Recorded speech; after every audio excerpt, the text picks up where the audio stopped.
प्रत्येक व्यक्तीला जो प्रश्न पडलेला आहे की अजितदादांचा जो ॲक्सिडेंट होता तो एक अपघात होता का घात होता, हा प्रश्न प्रत्येक व्यक्तीला पडलेला आहे। काल मुंबईकडे येत असताना पिंपरी चिंचवडमध्ये जेव्हा माझी गाडी स्लो झाली, सिग्नल लागलं होतं, तेव्हा माझ्या लेफ्ट साइडला एका रिक्षा चालकाने त्याची रिक्षा थांबवली, खाली उतरला आणि माझी काच वर होती त्यामुळे काचेवर त्याने आवाज केला। काच खाली घेतल्यानंतर त्याने सांगितलं, अहो 9 तारखेला तुम्ही संध्याकाळी अजितदादांबद्दल काहीतरी सांगणार होता ॲक्सिडेंट बद्दल, त्याचं काय झालं? मी त्यांना सांगितलं काल नाही, म्हणजे 9 तारखेला नाही तर 10 तारखेला मी या बाबतीत मला काय वाटतं हे तिथं सांगणार आहे। या प्रेस कॉन्फरन्सच्या माध्यमातून आणि तुमच्या सर्वांच्या मदतीने लोकांपर्यंत मी आता पोहोचतोय। काही लोकांनी भावनिक होऊन काय व्हिडिओ टाकलेत, ते व्हिडिओ कसे आहे की दादा परत येतील। 6 जण विमानामध्ये होते, 6वे व्यक्ती दादा होते। जी बॉडी तिथं सापडली ती दादांची नव्हतीच। दादा आज येतील, उद्या येतील। मला त्यांना सांगायचं आहे की आज जर दादा परत आले तर मी सुद्धा त्यांना घट्ट मिठी मारेल।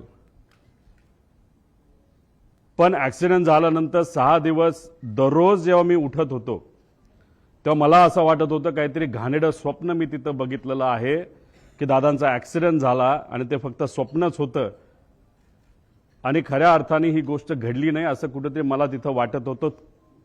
कधीपर्यंत?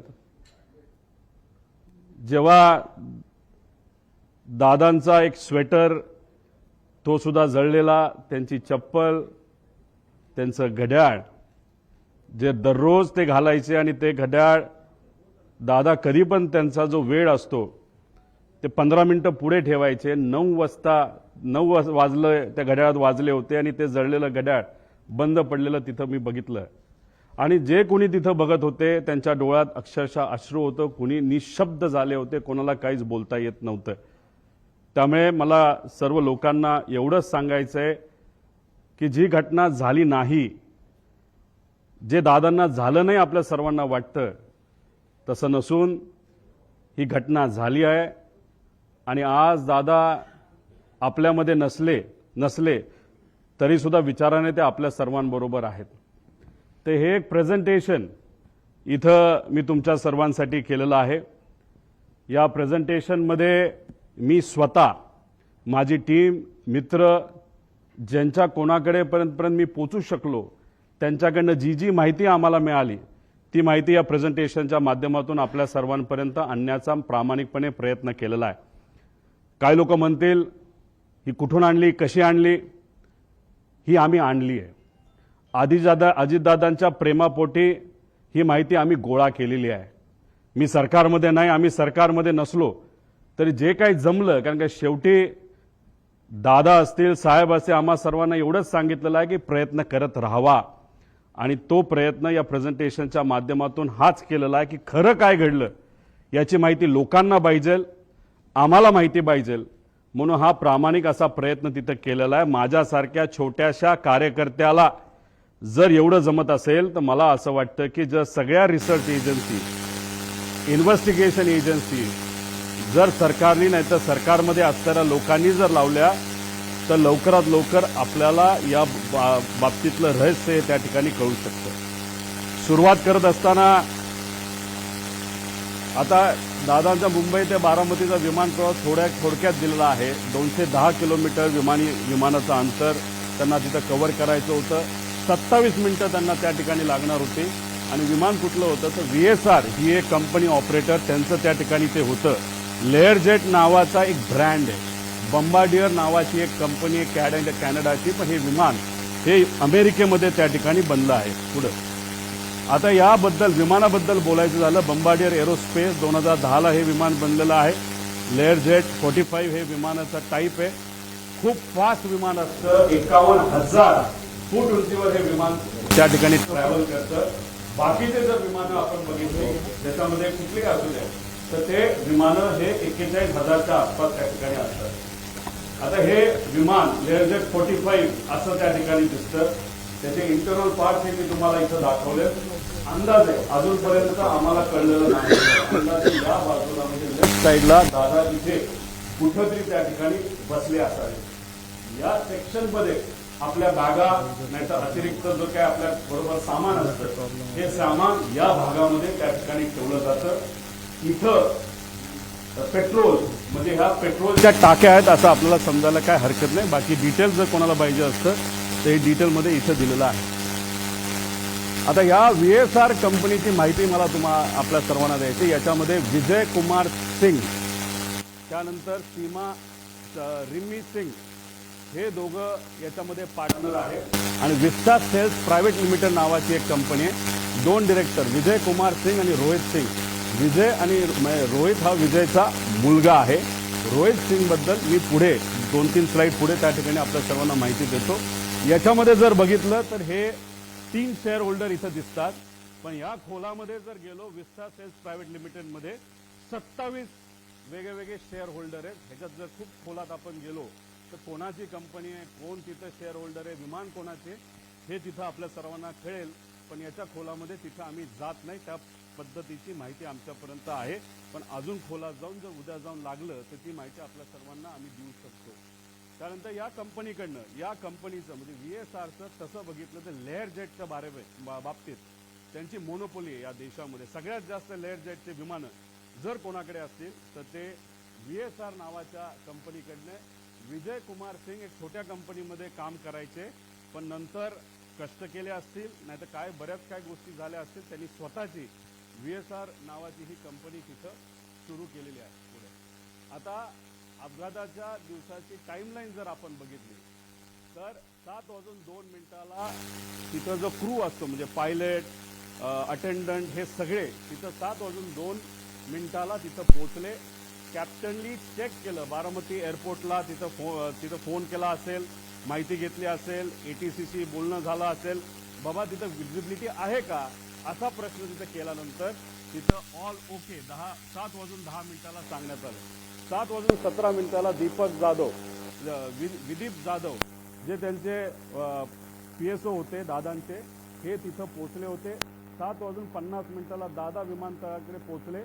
7:56 विमान मुंबई विमानतळ रडारच्या संपर्कात आलं. ही मुंबईच्या ATCला सांगितलं आता आम्ही टेक ऑफ करायला तयार आहे. 8:10 आणि 51 सेकंदला हे टेक ऑफ झालं. तुम्ही म्हणताल या बाजूला काय, या बाजूला काय आहे याची माहिती थोड्या वेळानंतर मी आपल्या सर्वांना देतो. पण ही माहिती अतिशय महत्त्वाची आहे. एका ग्रुप चॅटची ही माहिती आहे आणि त्या ग्रुप चॅटवर खूप काही आपल्याला पुढे जाऊन कळणार आहे. नाव फक्त दिलंय, पुढचा नंबर तिथं मी दिलेला नाही पण नंबर सुद्धा तिथं आहे. एका ऍक्च्युअल ग्रुप चॅट मधले हे स्नॅपशॉट तिथं काढलेले. त्या ग्रुप चॅट मध्ये अधिकारी सुद्धा असतात, PA सुद्धा असतात. त्याबद्दलची माहिती मी पुढे तुम्हा सर्वांना देतो. आता विमान 8:22 विमान लोणावळा जवळच्या आसपास त्या ठिकाणी तिथं असेल. 8:25 विमान पुणे शहराजवळ असेल. 8:30 विमान यवत हे जे गाव आहे त्याच्या आसपास असेल. 8:32 सुपे म्हणून गाव, सुपे जळगाव गाव हे बारामतीमध्ये आहे तिथं असेल. 8:43 ते 8:45 दरम्यान दुर्दैवी घटना. खरंच जी घटना अतिशय आपल्या डोळ्यांमध्ये पाणी आणते ती घटना या टाइमच्या वेळेस त्या ठिकाणी घडली. 9 वाजता दादा गंभीर जखमी आहेत. ऍक्सिडेंट झाला हे आम्हाला कळलं होतं पण आमच्या सगळ्यांच्या मनात असं होतं की जखमी आहेत, हॉस्पिटलमध्ये आहेत पण जिवंत आहेत अशी कुठली बातमी आमच्या कानामध्ये यावी. तशी 9 वाजता ती बातमी सुरू होती. पण 9:45 पहिली बातमी आली ती म्हणजे दादांच्या निधनाची, जी ऐकल्यानंतर अक्षरशः मन पण सुन्न झालं आणि डोकं सुद्धा सुन्न त्या ठिकाणी झालं. आता ही माहिती म्हणजे हा जो प्रवास आहे हा प्रवास हे जे एक सॉफ्टवेअर आहे नाहीतर ऍप आहे, ज्याच्याकडे विमान असेल त्यांना हे ऍप उघडता येईल. जो पायलट असेल हे ऍप उघडता येईल. युनिव्हर्सल ऍप आहे. याच्यामध्ये तुम्हाला सगळ्या विमानाची माहिती तिथं कळू शकते. त्याच्यात जर आपण गेलात तर ह्याच्यामध्ये हे किती वर्षापूर्वीचं विमान होतं तर 16 वर्षापूर्वीचं ही सगळी माहिती असते. ह्याच्या आधी 2 दिवस म्हणजे 26ला आणि 25ला हे विमान कुठं गेलं होतं? मुंबई सुरतला एकदा गेलं, परत सुरत मुंबईला तिथं गेलं. म्हणजे हा जो विमानाचा प्रवास आहे ही घटना घडायच्या आधी तर सुरतला हे विमान तिथं जाऊन आलं होतं. आता हे महाशय म्हणजे हे जे मालक आहेत सिंग यांनी काय स्टेटमेंट दिलं? विमान चांगल्या स्थितीत होते आणि मेंटेन्ड होते, हा सगळ्यात महत्वाचा मुद्दा तिथं आहे. वैमानिक अनुभवी होते, हा दुसरा महत्वाचा मुद्दा त्याच्यामध्ये आहे. अपघात व्हिजिबिलिटी इश्यूमुळे झाल्याची शक्यता आहे, हाही मुद्दा त्याच्यामध्ये त्या ठिकाणी आहे. आता या आमच्या ताई बारामतीच्या आहेत, त्यांचं काय स्टेटमेंट हे थोडंसं तुम्ही ऐकून घ्यावं. गावाकडून आलं होतं, पूर्ण असा विमानाचा आवाज वेगळाच येत होता नेहमी. म्हणजे यांचं आणि तिथं असणारे बरेच काही हे आहेत की त्यांचं असं मत होतं की रोज तिथं जे पायलटला शिकवलं जातं त्याची विमानं रोज ये जा करत असतात. दादांची विमानं बऱ्याच वेळा आलेली आहेत, मोठ्या मोठ्या व्यावसायिकांची विमानं आलेली, पण हे विमान जेव्हा त्या गावाच्या वरून गेलं होतं, एक तर ते जवळून गेलं होतं आणि त्याचा आवाज थोडा वेगळा आला होता. म्हणजे कदाचित मेंटेनन्सचा हा मुद्दा असू शकतो पुढे. आता हा व्हिडिओ तुम्ही डिटेलमध्ये बघा. हा व्हिडिओ एका ग्रामपंचायतीचा व्हिडिओ आहे. हे गोल दाखवलंय, तो जे विमान आलं सरळ झालं ते तिथं टिल झालं आणि दुर्दैवी 11 सेकंदात ते खाली आपल्या सगळ्यांना पडलेला आणि तो स्फोट झालेला त्या ठिकाणी बघायला मिळाला. म्हणजे हा सगळा सीसीटीव्ही फुटेज हा आपल्या सर्वांना बघायला मिळतो आणि हे झालं, हे सीसीटीव्ही फुटेज आपल्याला मिळालं म्हणून आता आपण सर्वजण चर्चा करू शकतोय. हे सीसीटीव्ही फुटेज आलं नसतं तर जसं इतर प्लेन क्रॅश बद्दल नुसतं मोघमच बोललं जातं तसंच कदाचित या बाबतीत सुद्धा दुर्दैवाने बोललं जाऊ शकलं असतं. पण हा सीसीटीव्ही फुटेज आपल्या सर्वांसाठी अतिशय महत्वाचा आहे.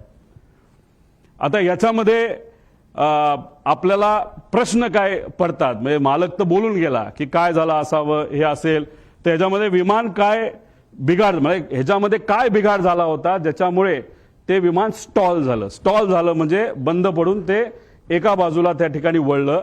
तर का ते स्टॉल झालं? असं का झालं? मेकॅनिकल फेल्युअर झाला असेल का? त्यानंतर टेक ऑफ पूर्वी विमान चेक करण्यात आले होते का?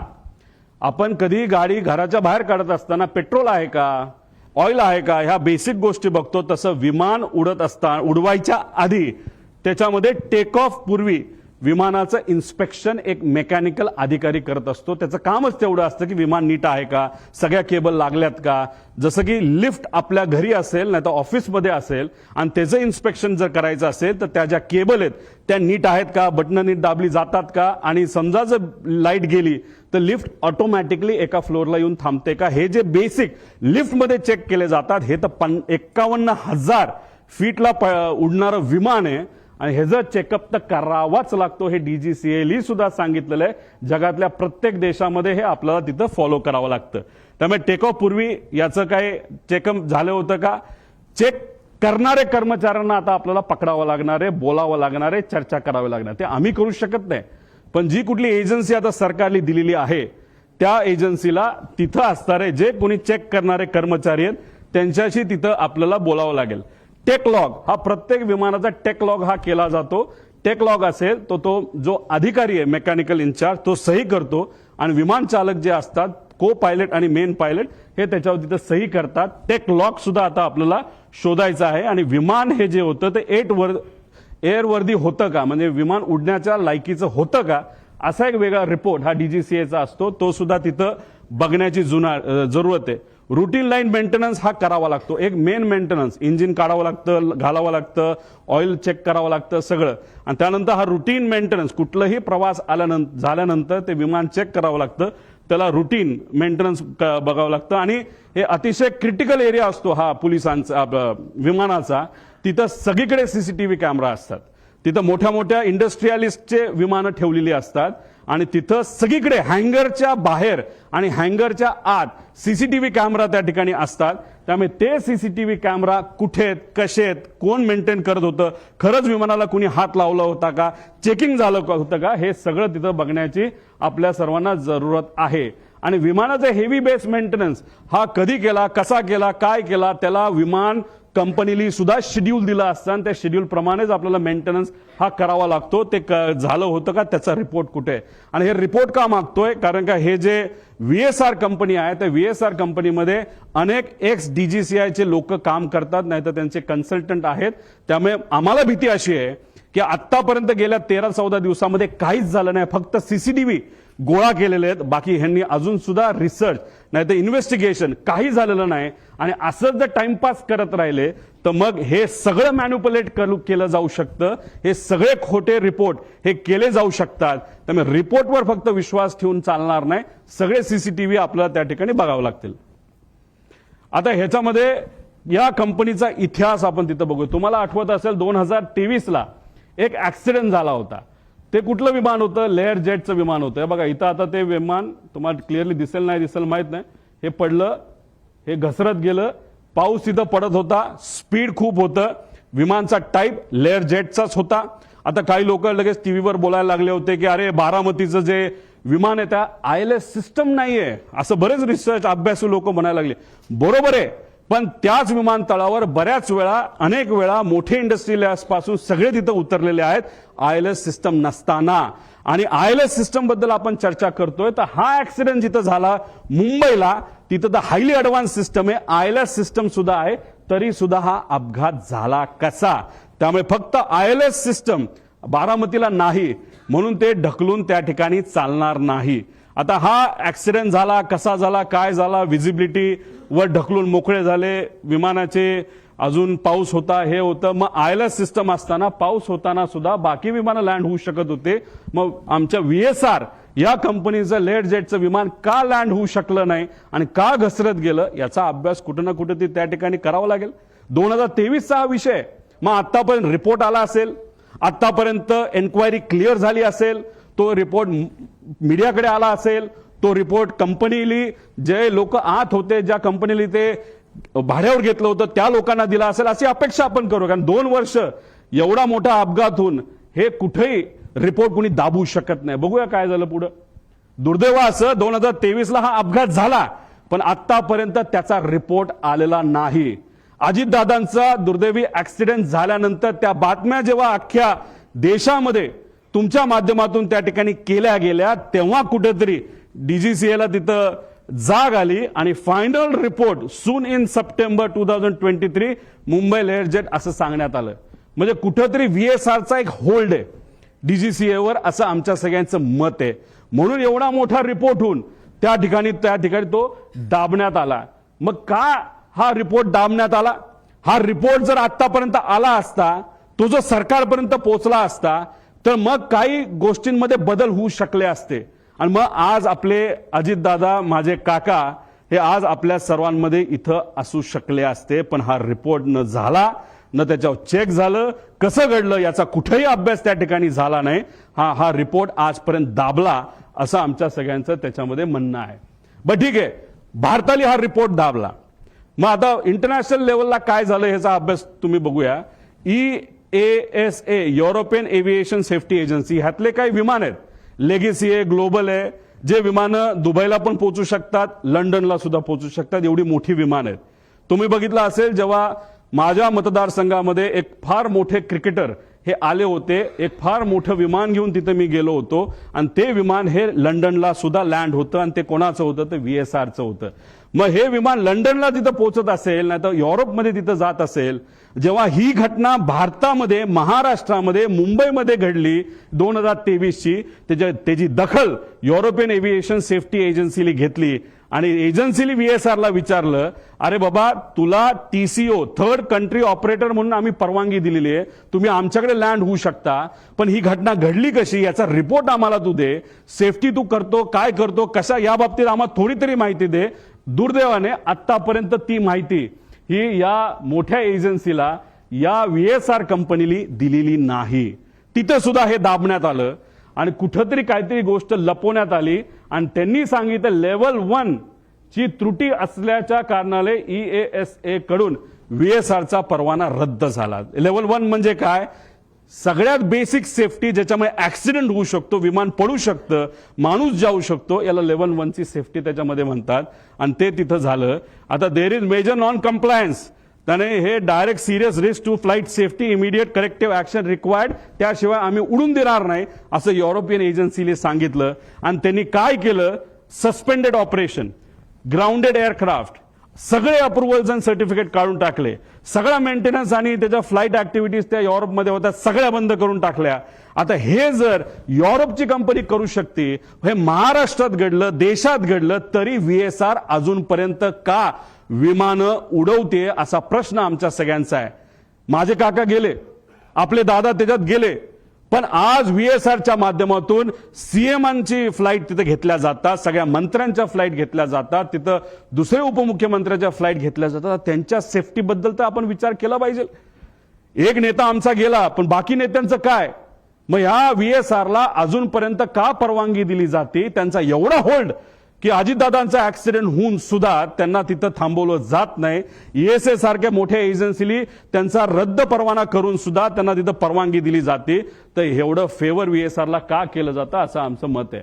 मग आम्ही काय केलं, एक्स पायलट, जे पायलट व्हीएसआर कंपनीमध्ये काम करत होते, जे इंजिनियर व्हीएसआर कंपनीमध्ये काम करत होते, डीजीसीएचे एक्स अधिकारी जे व्हीएसआरला ओळखून होते, या सर्व लोकांची चर्चा केल्यानंतर तुमच्यातले काही अभ्यासू आणि रिसर्च करणारे पत्रकार सुद्धा अशा लोकांना भेटल्यानंतर ह्या गोष्टी समोर आल्या. फ्लाईट ड्युटी टाइम लिमिटेशन, 12 तास गॅप लागतो. जर मी पायलट असेल आणि मी जर उडवलं असेल तर 12 तासानंतरच फ्लाईट उडू शकतो.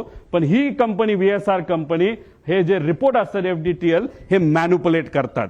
म्हणजे फक्त आकड्याचा खेळ त्या ठिकाणी केला जातो. आणि 6 तासापूर्वी सुद्धा जर एखादा पायलट आला असेल तर त्याचा कदाचित इन्सेंटिव्ह दिलं जातं, नाही तर तुला नोकरीवरनं काढतो असं सांगितलं जातं आणि लगेचच त्याला तिथं विमानात बसवलं जातं. त्यानंतर कॉकपिट व्हॉइस रेकॉर्डिंग, म्हणजे एक असतो ब्लॅक बॉक्स. ब्लॅक बॉक्समध्ये फक्त आवाज स्टोअर होतो असं नाही, आवाजाबरोबर ते जे इक्विपमेंट्स आहे ते कसे बिहेव करत होते, कुठं काय एक्सेलरेशन होतं, स्पीड काय होतं, आपली पोझिशन काय होती, कुठला काटा कुठं होता, हे सगळं ब्लॅक बॉक्समध्ये तिथं येतं.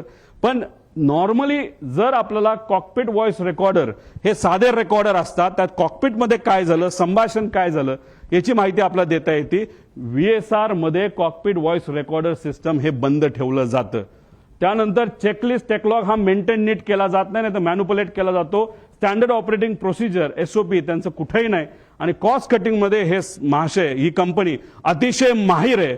त्याच्यामध्ये मेंटेनन्समध्ये कमतरता दाखवणं, नाही तर कुठलंही विमान, नाही तर हेलिकॉप्टर घ्या, ते हेलिकॉप्टर जर आपल्याला उडवायचं असेल तर त्याच्यामध्ये तास दिले जातात.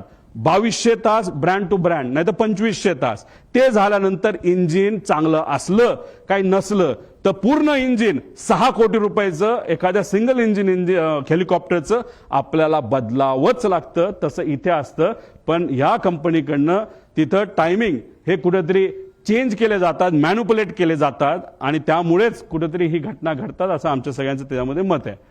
आता गो अराउंड, आता अजितदादांना घेऊन हे विमान फ्लाय करत होतं व्हीव्हीआयपी, म्हणजे ज्यांना Z security, Z plus security आहे, अशा व्यक्तीला हे विमान घेऊन चाललं होतं. विमान उडत असताना जर तिथं व्हिजिबिलिटीचा इश्यू असेल नसेल तरी त्या पायलटला 2 स्टेशन द्यावं लागतात. एक जिथं चाललाय तिथं, आणि बॅकअप एअरपोर्ट तुम्हाला सांगावं लागतं. कदाचित ह्यांनी मुंबई ते एअरपोर्ट दिलं असेल, नाही तर हैदराबाद तिथं दिलं असेल. आता तिथं गो अराउंड करत असताना एकदा ट्राय केला, दुसऱ्यांदा कदाचित त्यांना ते दिसलं नसावं. त्यांनी सांगितलं हो दिसलं, पण दिसलं नसावं, तर तिसऱ्यांदा राऊंड घ्यायला पाहिजे होता. पण ह्यांनी तो घेतला नाही. दुर्दैवाने सेकंड अटेम्प्टलाच त्यांनी तो प्रयत्न केला. जी घटना घडली ती घडली. आणि दुसरं कसं असतं, ह्यांना पुढे कुठे जायचं होतं, अजित काकांना घेऊन हे कुठं जाणार होते, बारामतीला जाणार होते. आणि बारामतीवरनं हे कुठं जाणार होते, शमशाबाद ते पटना, तिथं कोणतरी व्यक्तीला तिथं घेऊन जाणार. म्हणजे ह्यांना घाई होती, नाही बाबा जायचंच आहे, नाही तर 10 लाख रुपये आपलं जे भाडं आहे ते त्याच्यामध्ये बुडू शकतं. आपण पुण्याला गेलो तर हे भाडं आपण बारामतीला पोहोचू शकलो नाही, तेही पैसे आपल्याला मिळणार नाही. म्हणून कुठंतरी या कंपनीकडनं या पायलटवर प्रेशर होतं असंही आपल्याला त्या ठिकाणी बोलता येईल. आता दुसरं स्टॉल वॉर्निंग सिस्टम, म्हणजे याच्यामध्ये एखादं विमान स्टॉल होण्यापूर्वी आपल्याला एक अंदाज येतो, काही ती गडबड त्याच्यामध्ये होते. हे विमान स्मार्ट विमान असतं आणि ह्याच्यातली ही जी काय स्टॉल वॉर्निंग सिस्टम आहे, आमचा प्रॉपर इंटेल आहे. आमचं काही लोकांशी तिथं बोलणं झालंय, फक्त त्यांनी सांगितलं आमचं कृपा करून तुम्ही नाव नका सांगू, आमच्या नोकऱ्या तिथं जातील. त्यांची चर्चा अशी, जे विमान अजित काकांना घेऊन तिथं ते ऍक्सिडेंट झालं त्याच्यामध्ये ही जी स्टॉल वॉर्निंग सिस्टम ती बंद होती.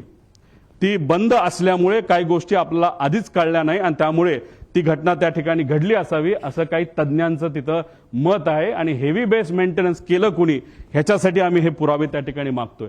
पीटीटी पुश टू टॉक म्हणजे तुमची वॉकी टॉकी असते, आपण बटन दाबतो, आपण बोलतो, पलीकडचं ऐकतो, तसं विमानामध्ये पीटीटी असतं. हे पीटीटी जेव्हा चालू होतं तेव्हा कॉकपिटमध्ये बटन दाबल्यानंतर जे जे काय चालू असतं, जसं की आता मी पोहोचतोय, आता लँड होतोय, मी पुढे तुम्हाला ट्रान्सक्रिप्ट दाखवेल, तर ती सगळं कळतं. तर जेव्हा मेन पायलट हा जर कपूर असेल तर पाठक ज्या पायलट होत्या ह्या को पायलट होत्या. को पायलट जनरली ते इंटरॅक्शन करतात एटीसीची. तेव्हा ती पीटीटी त्यांनी दाबलं होतं, तेव्हा त्या वातावरणामध्ये ते जेव्हा शेवटचं वाक्य ओ शिट होतं तेव्हा सुद्धा त्याच्या आधी सुद्धा त्या विमानामध्ये कुठंच ही वॉर्निंग सिस्टीमचा आवाज येत नव्हता. पीटीटी दाबून सुद्धा शुकशुकाट होता, म्हणजे ही सिस्टम तिथं बंद होती असं आमचं त्या ठिकाणी म्हणणं आहे. आणि त्यासाठी जे एटीसीचं रेकॉर्डिंग आहे ते तुम्ही चेक केलं, पीटीटी दाबल्यानंतर त्याच्यामध्ये कुठेही ते वॉर्निंग तिथं आल्या नाहीत. आणि ब्लॅक बॉक्स जेव्हा रिकव्हर केला जाईल त्यानंतर आपल्याला बऱ्याच गोष्टी या बाबतीतला कळतील. आता दुसरा विषय असा आहे की हा व्हिडिओ तुम्ही ऐका, मग तुम्हाला त्या ठिकाणी मी सांगतो. आमच्या गावातनं उतरताना आमच्या गावात एक मंदिर आहे, त्या मंदिराच्या कळसाला सुद्धा टेकायची काही लोकांना शक्यता. आता हे त्याच वेळी आमच्या गावातनं उतरताना आमच्या गावात एक मंदिर आहे, त्या मंदिर 51,000 फीटला ते उडतं. आणि जेव्हा तुम्ही त्या एअरपोर्टच्या जवळ येत असता आणि फारच जमिनीच्या जवळ आल्यानंतर ही सिस्टम तुम्हाला वॉर्निंग देते. जेव्हा तुम्ही एखादा हिंदीचा पिक्चर नाही तर इंग्लिशचा पिक्चर बघितला असेल तेव्हा तिथं तुम्हाला जाणवत असेल एक आवाज ते विमान देत असतं की warning approaching land, warning approaching land, अशा प्रकारची ही सिस्टम त्याच्यामध्ये असते. आणि दुर्दैव असं आमचं असं मत आहे की मंदिराच्या जर जवळ गेला असेल तरी पीटीटी चालू असताना हा आवाज तिथं आपल्याला कुठंही ऐकायला मिळालेला नाही. आणि हे सगळं संभाषण हे एटीसी वर त्या ठिकाणी झालेलं आपण बघू शकतो. ते रेकॉर्डिंग तुम्ही बघितलं, आमच्याकडे त्याचा एक प्रिंट आहे आणि ती प्रिंट हे सरकारला सुद्धा त्या ठिकाणी दिली गेली आहे. ते पुरावा आमच्याकडे आहे, त्याच्यामध्ये कुठंच. आणि आम्ही जेव्हा काही लोकांशी बोललो तेव्हा त्यांच्याकडनं सुद्धा आम्हाला कळालं की अशा पद्धतीने आम्हाला कुठंच काही हे ऐकू आलं नाही. त्यामुळे ही जी सिस्टम आहे ती सुद्धा बंद होती, आता खराब झाली होती. आता ह्याच्यामध्ये व्हीएसआर संदर्भातले काय प्रश्न की हेवी बेस मेंटेनन्स हा कुठं केला जातो हे आपल्याला माहिती घ्यावं लागेल. या देशामध्ये 2च एमआरओ आहेत. एक मुंबईच्या आसपास आहे, प्रफुल्ल पटेल साहेबांची मालकी त्या एमआरओची असं आम्हाला त्या ठिकाणी कळतं. आणि दुसरं कुठे दिल्ली साईडला त्या ठिकाणी आहे. पण हे एमआरओ आहे. पण ह्या कंपनीकडे एक वेगळा एमआरओ होतो असं म्हणतात. ते स्वतःच्या कंपनीच्या माध्यमातून ही सगळी 27 विमानं ते मेंटेन त्या ठिकाणी करत होते. मग त्यांच्याकडे एक्सपर्ट होते का? जसं तुमच्या कंपनीमध्ये म्हणजे तुम्ही सगळे वेगळ्या वेगळ्या चॅनलचे असला तरी जर 5च चॅनल असतील तर हा रिपोर्टर जास्तीत जास्त या 5 मध्येच कुठेतरी जाणार आहे. मग तिथून नोकरी निघाली की परत 5 मध्ये दुसरीकडे जाणार आहे. तसंच एमआरओ जर 2च असतील तर मग ते लोक कोण आहेत? जे लोक या व्हीएसआर कंपनीमध्ये आज काम करतात, पूर्वी ते कुठं काम करत होते, कोण आहेत ते, कुणी ते सह्या केल्या, रमेश नावाचा माणूस कोण आहे, त्याचा काय अनुभव आहे, तो मेंटेनन्सचा त्याला का प्रमुख केलं, त्याला तुम्ही एन्क्वायरीसाठी घेतलं का तो गायब झालाय, हे सगळे प्रश्न आपल्याला तिथं पडू शकतात. एन्क्वायरी कुठंच नाही चालली म्हणून आम्हाला आमच्या लेवलला माझ्या काकासाठी, आमच्या दादासाठी या सगळ्या गोष्टी करायला लागतात. आणि ह्या सगळ्या गोष्टी लवकरात लवकर सरकारने जर केल्या नाही तर मग आपल्याला खरं रहस्य काय हे त्या ठिकाणी तिथं कळणार नाही. त्यामुळे हेवी बेस मेंटेनन्स कुठं केला जातो हे सुद्धा बघितलं पाहिजे. आणि डीजीसीए मधील काही माजी अधिकारी हे या कंपनीमध्ये काम करत असल्यामुळे एक होल्ड आहे या कंपनीचा असं आमचं मत आहे. पुढे घ्या. आता व्हीएसआर संदर्भात गंभीर बाबी आणि बारामती अपघातात आलेला, आता याच्यामध्ये व्हीएसआरची एक सवय आहे जी आम्हाला कळली. आणि हे जोपर्यंत सीसीटीव्ही आपण बघणार नाही तोपर्यंत आपल्याला कळणार नाही. तर हे लोक काय करायचे नाही तर करतात, तर हे कॅन असतात विमानाचे. जसं दादा ज्या विमानामध्ये बसलेले, मागे मी म्हणलो तो बॅग ठेवायची जागा, आणि दादा खूप जास्त लांब जाणार नव्हते. त्यामुळे ह्यांना एक सवय त्यांच्याच एका अधिकाऱ्याने आणि पायलटली मला सांगितलंय, आम्ही कॅन एक्स्ट्रा इल्लीगल आहे, डीजीसीए अलाव करत नाही. आम्ही एक्स्ट्रा कॅन 50-50 लिटरचे हे 8 ठेवत असायचो. म्हणजे जिथं कुठं लँड होईल तिथे एखादा छोटासा टँकर आणून पैसे देण्यापेक्षा तेच जर आम्ही पेट्रोल ओतलं तर आम्ही सेफ राहू शकतो, असं एका माजी पायलटली ज्यांनी व्हीएसआर मध्ये काम केलं असं आम्हाला तिथं सांगितलंय. त्यामुळे जिथं कुठं गेल्या वर्षभरात VSRची विमानं उतरली तिथला सीसीटीव्ही कॅमेरा टेक ऑफच्या आधी आणि मेंटेनन्सच्या आधी हा बघितलाच पाहिजे आणि ह्या गोष्टी खऱ्यात का हे कुठेतरी आपण समजून घेतलं पाहिजे. आणि जर हे खरं असेल तर विमानामध्ये जर पेट्रोल इलिगली एका कॅनमध्ये ठेवलं तर ते विमानासाठी बॉम्ब सारखंच असतं असं आमचं त्या ठिकाणी मत आहे. पुढे आता याच्यामध्ये VSR संदर्भात गंभीर बाबी आहेत आणि काय कोणाला बघितलं पाहिजे, ह्यात क्लिअरन्स इंजिनियरला पकडलं पाहिजे, त्याशी चर्चा केली पाहिजे, क्वालिटी इंजिनियरशी बोललं गेलं पाहिजे, मेंटेनन्स इंजिनियरशी त्याच्यामध्ये बोललं पाहिजे. आणि हे सर्व नियमाचं उल्लंघन जर या कंपनीकडनं त्या ठिकाणी झालं पाहिजे तर या व्यक्तीवर कारवाई होणं आणि मनुष्यबळाचा गुन्हा या कंपनीच्या मालकांवर होणं अतिशय महत्वाचं आहे असं आमचं त्या ठिकाणी मत आहे. त्यानंतर EASA ने कंपनीला TCO परवाना सुरक्षेच्या कारणामुळे जर कॅन्सल केला असेल तर त्याला काही ना काही ते कारण आहे. आणि असं आहे की हे EASA ही जी युरोपियन कंपनी त्यांनी ऑलरेडी एक कॉपी DGCA ला पाठवलेली आहे. त्यामुळे DGCA ला मला विचारायचं आहे की ही कॉपी तुमच्याकडे येऊन सुद्धा तुमच्याकडे ती दिल्या गेल्यानंतर सुद्धा तुम्ही VSR ला का ऑपरेटिंग टर्म्स मध्ये ठेवलं, का त्याचा तुम्ही परवाना रद्द नाही केला असा प्रश्न एक पुतण्या ज्याला काकाला त्या ठिकाणी घालवलेला आहे त्याचा, त्या पुतण्याचा आणि एका कार्यकर्त्याचा त्या ठिकाणी आमचा प्रश्न आहे. आणि एवढं मोठं घात असून सुद्धा आता सुद्धा मुख्यमंत्री आणि दुसरे उपमुख्यमंत्री आणि बाकी नेते अजून सुद्धा VSR कंपनीच्या माध्यमातून ट्रॅव्हल करतायत, विमानातून त्या ठिकाणी ते जात आहेत. हे अतिशय घातक आहे. त्यामुळे या बाबतीची नोंद सरकारने तिथं घेणं फार महत्वाचं आहे. आता तुम्ही म्हणाल हे जे आहे हे काय आहे, एक ग्रुप असतो, सर्व मंत्र्यांकडे 2 ग्रुप असतात, ते ग्रुपचं नाव ते वेगवेगळे ठेवू शकतात, पण एक साई एव्हिएशन नावाची कंपनी, एरो नावाची कंपनी आहे. आता इथं मी GR तुम्हाला दिल्यानंतर तुम्हाला लागलं तर आम्ही तिथं देऊ. या कंपनीने अलोकेट केलेला 2 हँडलिंग कंपनी आहेत. मग या 2 कंपन्या खालचे जे ऑपरेटर आहेत VSR सारखे यांच्याशी संवाद साधून कुठलं विमान कधी अवेलेबल आहे, मंत्र्यांना कधी बाहेर याबद्दलची माहिती त्या ठिकाणी ती दिली जाते. मग त्या ग्रुपमध्ये कोण असतं तर त्या मंत्र्यांचे सगळे PA, ऑफिशियल PA आणि जे कोणी प्रोग्राम बनवतात ते PA, ते अधिकारी त्या ग्रुपमध्ये असतात.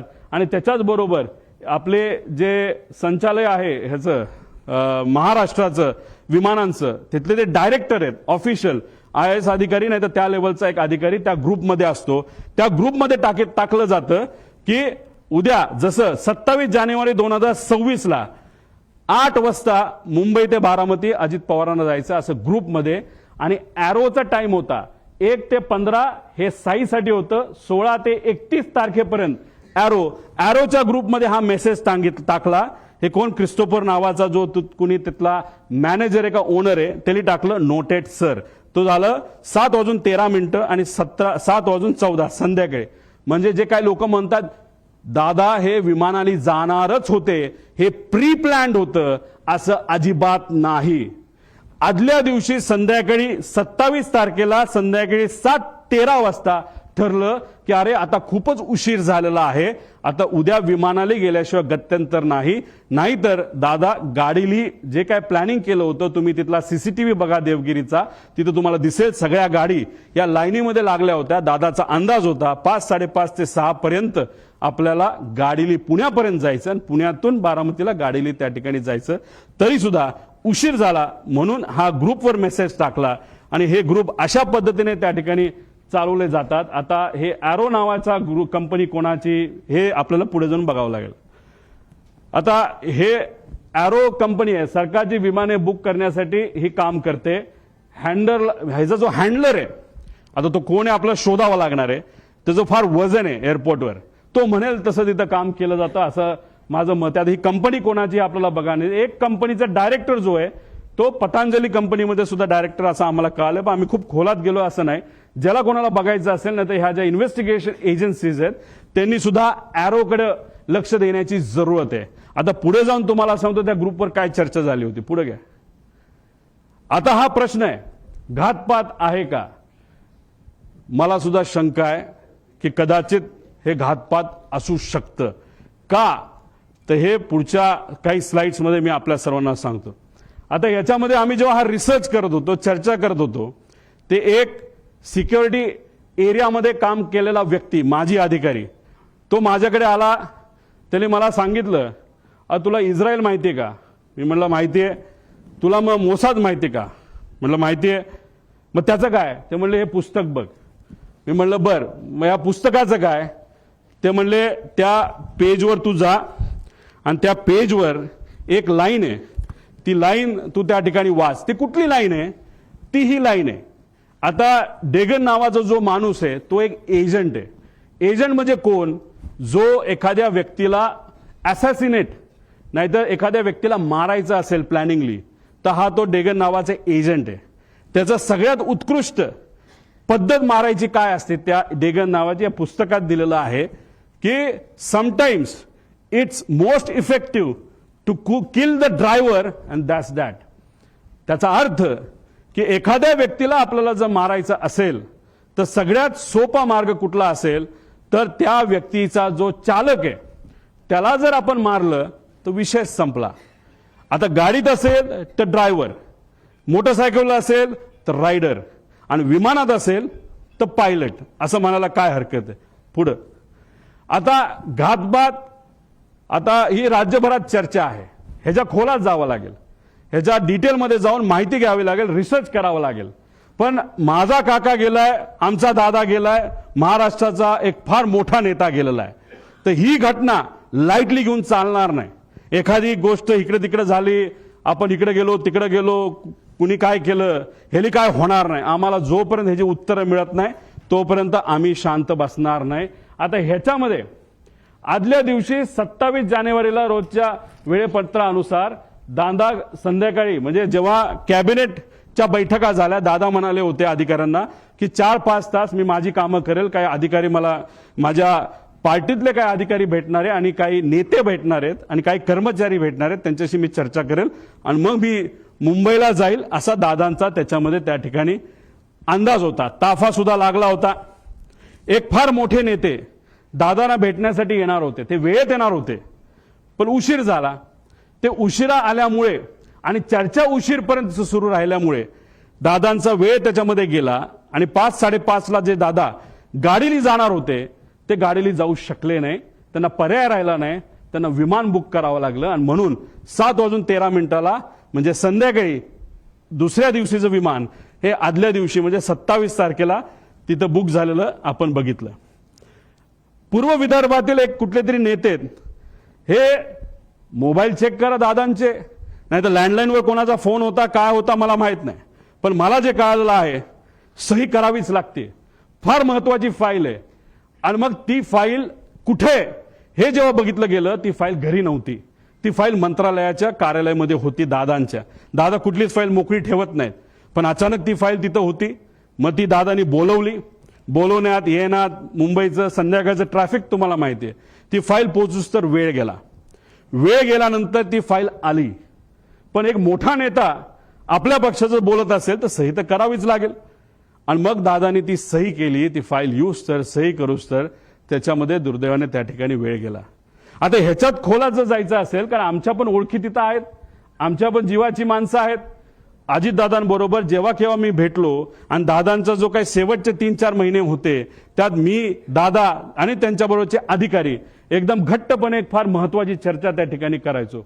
आणि ती करत असताना मग काही अधिकाऱ्यांचे, कर्मचाऱ्यांचे त्याच्यावर आमच्यावर त्या ठिकाणी विश्वास असल्यामुळे तिथं चर्चा काय चालली होती हा विषय जेव्हा केला तेव्हा तिथं चर्चा कुठले तरी राजकीय कन्सल्टंट कोणीतरी आहे, त्यांचा जो कॉन्ट्रॅक्ट आहे जो शेकडो कोटीचा आहे तो आपल्याला कॅन्सल करावा लागतोय. कारण त्यांच्याकडनं काहीच आपल्याला मिळत नाही, त्याचा काहीच फायदा होत नाही.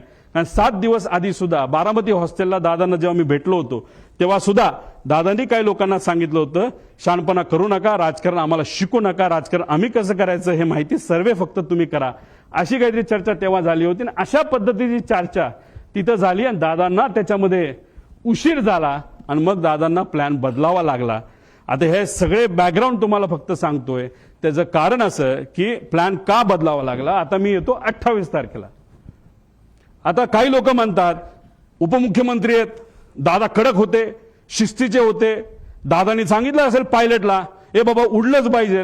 पण दादांचं स्टेटमेंट तुम्ही बघा, ते स्वतःच्या मुखातून ते काय बोलतात. परंतु मला ते तिकडनं जाणं गरजेचं होतं, कारण वैमानिकाचा दिवस आला की उशीर झाला तर मला निघून जावं लागलं, कारण ते हेलिकॉप्टर तास म्हणजे दादा कधी पण विमान उडवत असताना कॅप्टनला विचारायचं, बाबांनो काय वाटतं, जायचं का नाही जायचं, उडायचं का नाही उडायचं, काय अडचण आहे, तुम्हाला जे वाटतं ते करा. एका ठिकाणी त्यांना यायचं होतं, मुंबईकडनं ते उडले पण होते. माझा अंदाज आहे 2-2.5 वर्षापूर्वीची गोष्ट असेल. हेलिकॉप्टरले होतं, लोणावळ्याला धुक्क वाढलं होतं. दादांना त्या कॅप्टननी सांगितलं थोडंसं दुःख जास्त आहे, रिस्क आहे, पण आपल्याकडे डबल इंजिन हेलिकॉप्टर आहे, अजिबात दादा काळजी करू नका. दादा म्हणले काय नाही, मुंबईला परत दे. दादा परत मुंबईला गेले आणि गाडीली पुण्याकडे त्या ठिकाणी आले. हे दादांची वस्तुस्थिती होती. दादांचं एक मत होतं, जो एक्सपर्ट आहे, जो त्यातला एक्सपर्ट आहे त्याचा ऐका, अभ्यास करा, रिस्क उगाचच त्याच्यामध्ये त्या ठिकाणी घ्यायची नाही, अशी दादाची भूमिका होती. हे होते आमचे दादा, जे वेळेवर एअरपोर्टला पोहोचले. पण नंतर जे घडलं त्याच्यामध्ये काही गोष्टी तुम्हाला पुढे मी सांगतो. पुढे घ्या. आता हे एक ईमेल आहे. या ईमेलमध्ये 2 नावं आहेत क्रू डिटेल्सची. ह्याला क्रॉस व्हेरीफाय करावं लागेल हे ईमेल. याच्यामध्ये कॅप्टन साहिल काहीतरी आहे बाबा मदन आणि कॅप्टन यश असे 2 नावं प्रपोज केली गेली होती. बाकी सगळं तिथं लिहिलेलं आहे आणि कुठं जाणार आहे, मुंबई, बारामती वगैरे सगळं तिथं दिलं होतं. आता हे आहेत दोघं. पण झालं असं की नाव ते दुसऱ्या दिवशी बदलण्यात आलं. हे आहेत मदन. मग त्यांच्या मिसेसली एक मेसेज ते सोशल मीडियावर टाकलं होतं की मदनचं नाव जेव्हा सुरू झालं होतं तेव्हा त्यांच्या मदनच्या नावाने तिथं सुरू झालं होतं की वाईट वाटतं, दुर्दैवी त्यांची मृत्यू झाला. मग त्यांच्या मिसेसनी ते तिथं टाकलेलं आहे. आता हे दोघांची नावं होती, पण मग हे त्यांना त्या ठिकाणी नियुक्ती झाली, म्हणजे पाठक आणि कपूर यांचं नाव तिथं आलं. तर मग आमचा विषय आणि कधीच तुम्ही बघितला असेल, कपूरचे कुठला तरी मित्र कुठेतरी बोलत होता की बाबा नो कपूर आदल्या दिवशी बाहेरून आला होता भारताच्या, तो उडवणारच नव्हता, पण मग त्याला अचानक सांगितलं आणि मग त्याने उडवायला घेतलं विमान, असं तुम्ही कुठेतरी ऐकलं असेल.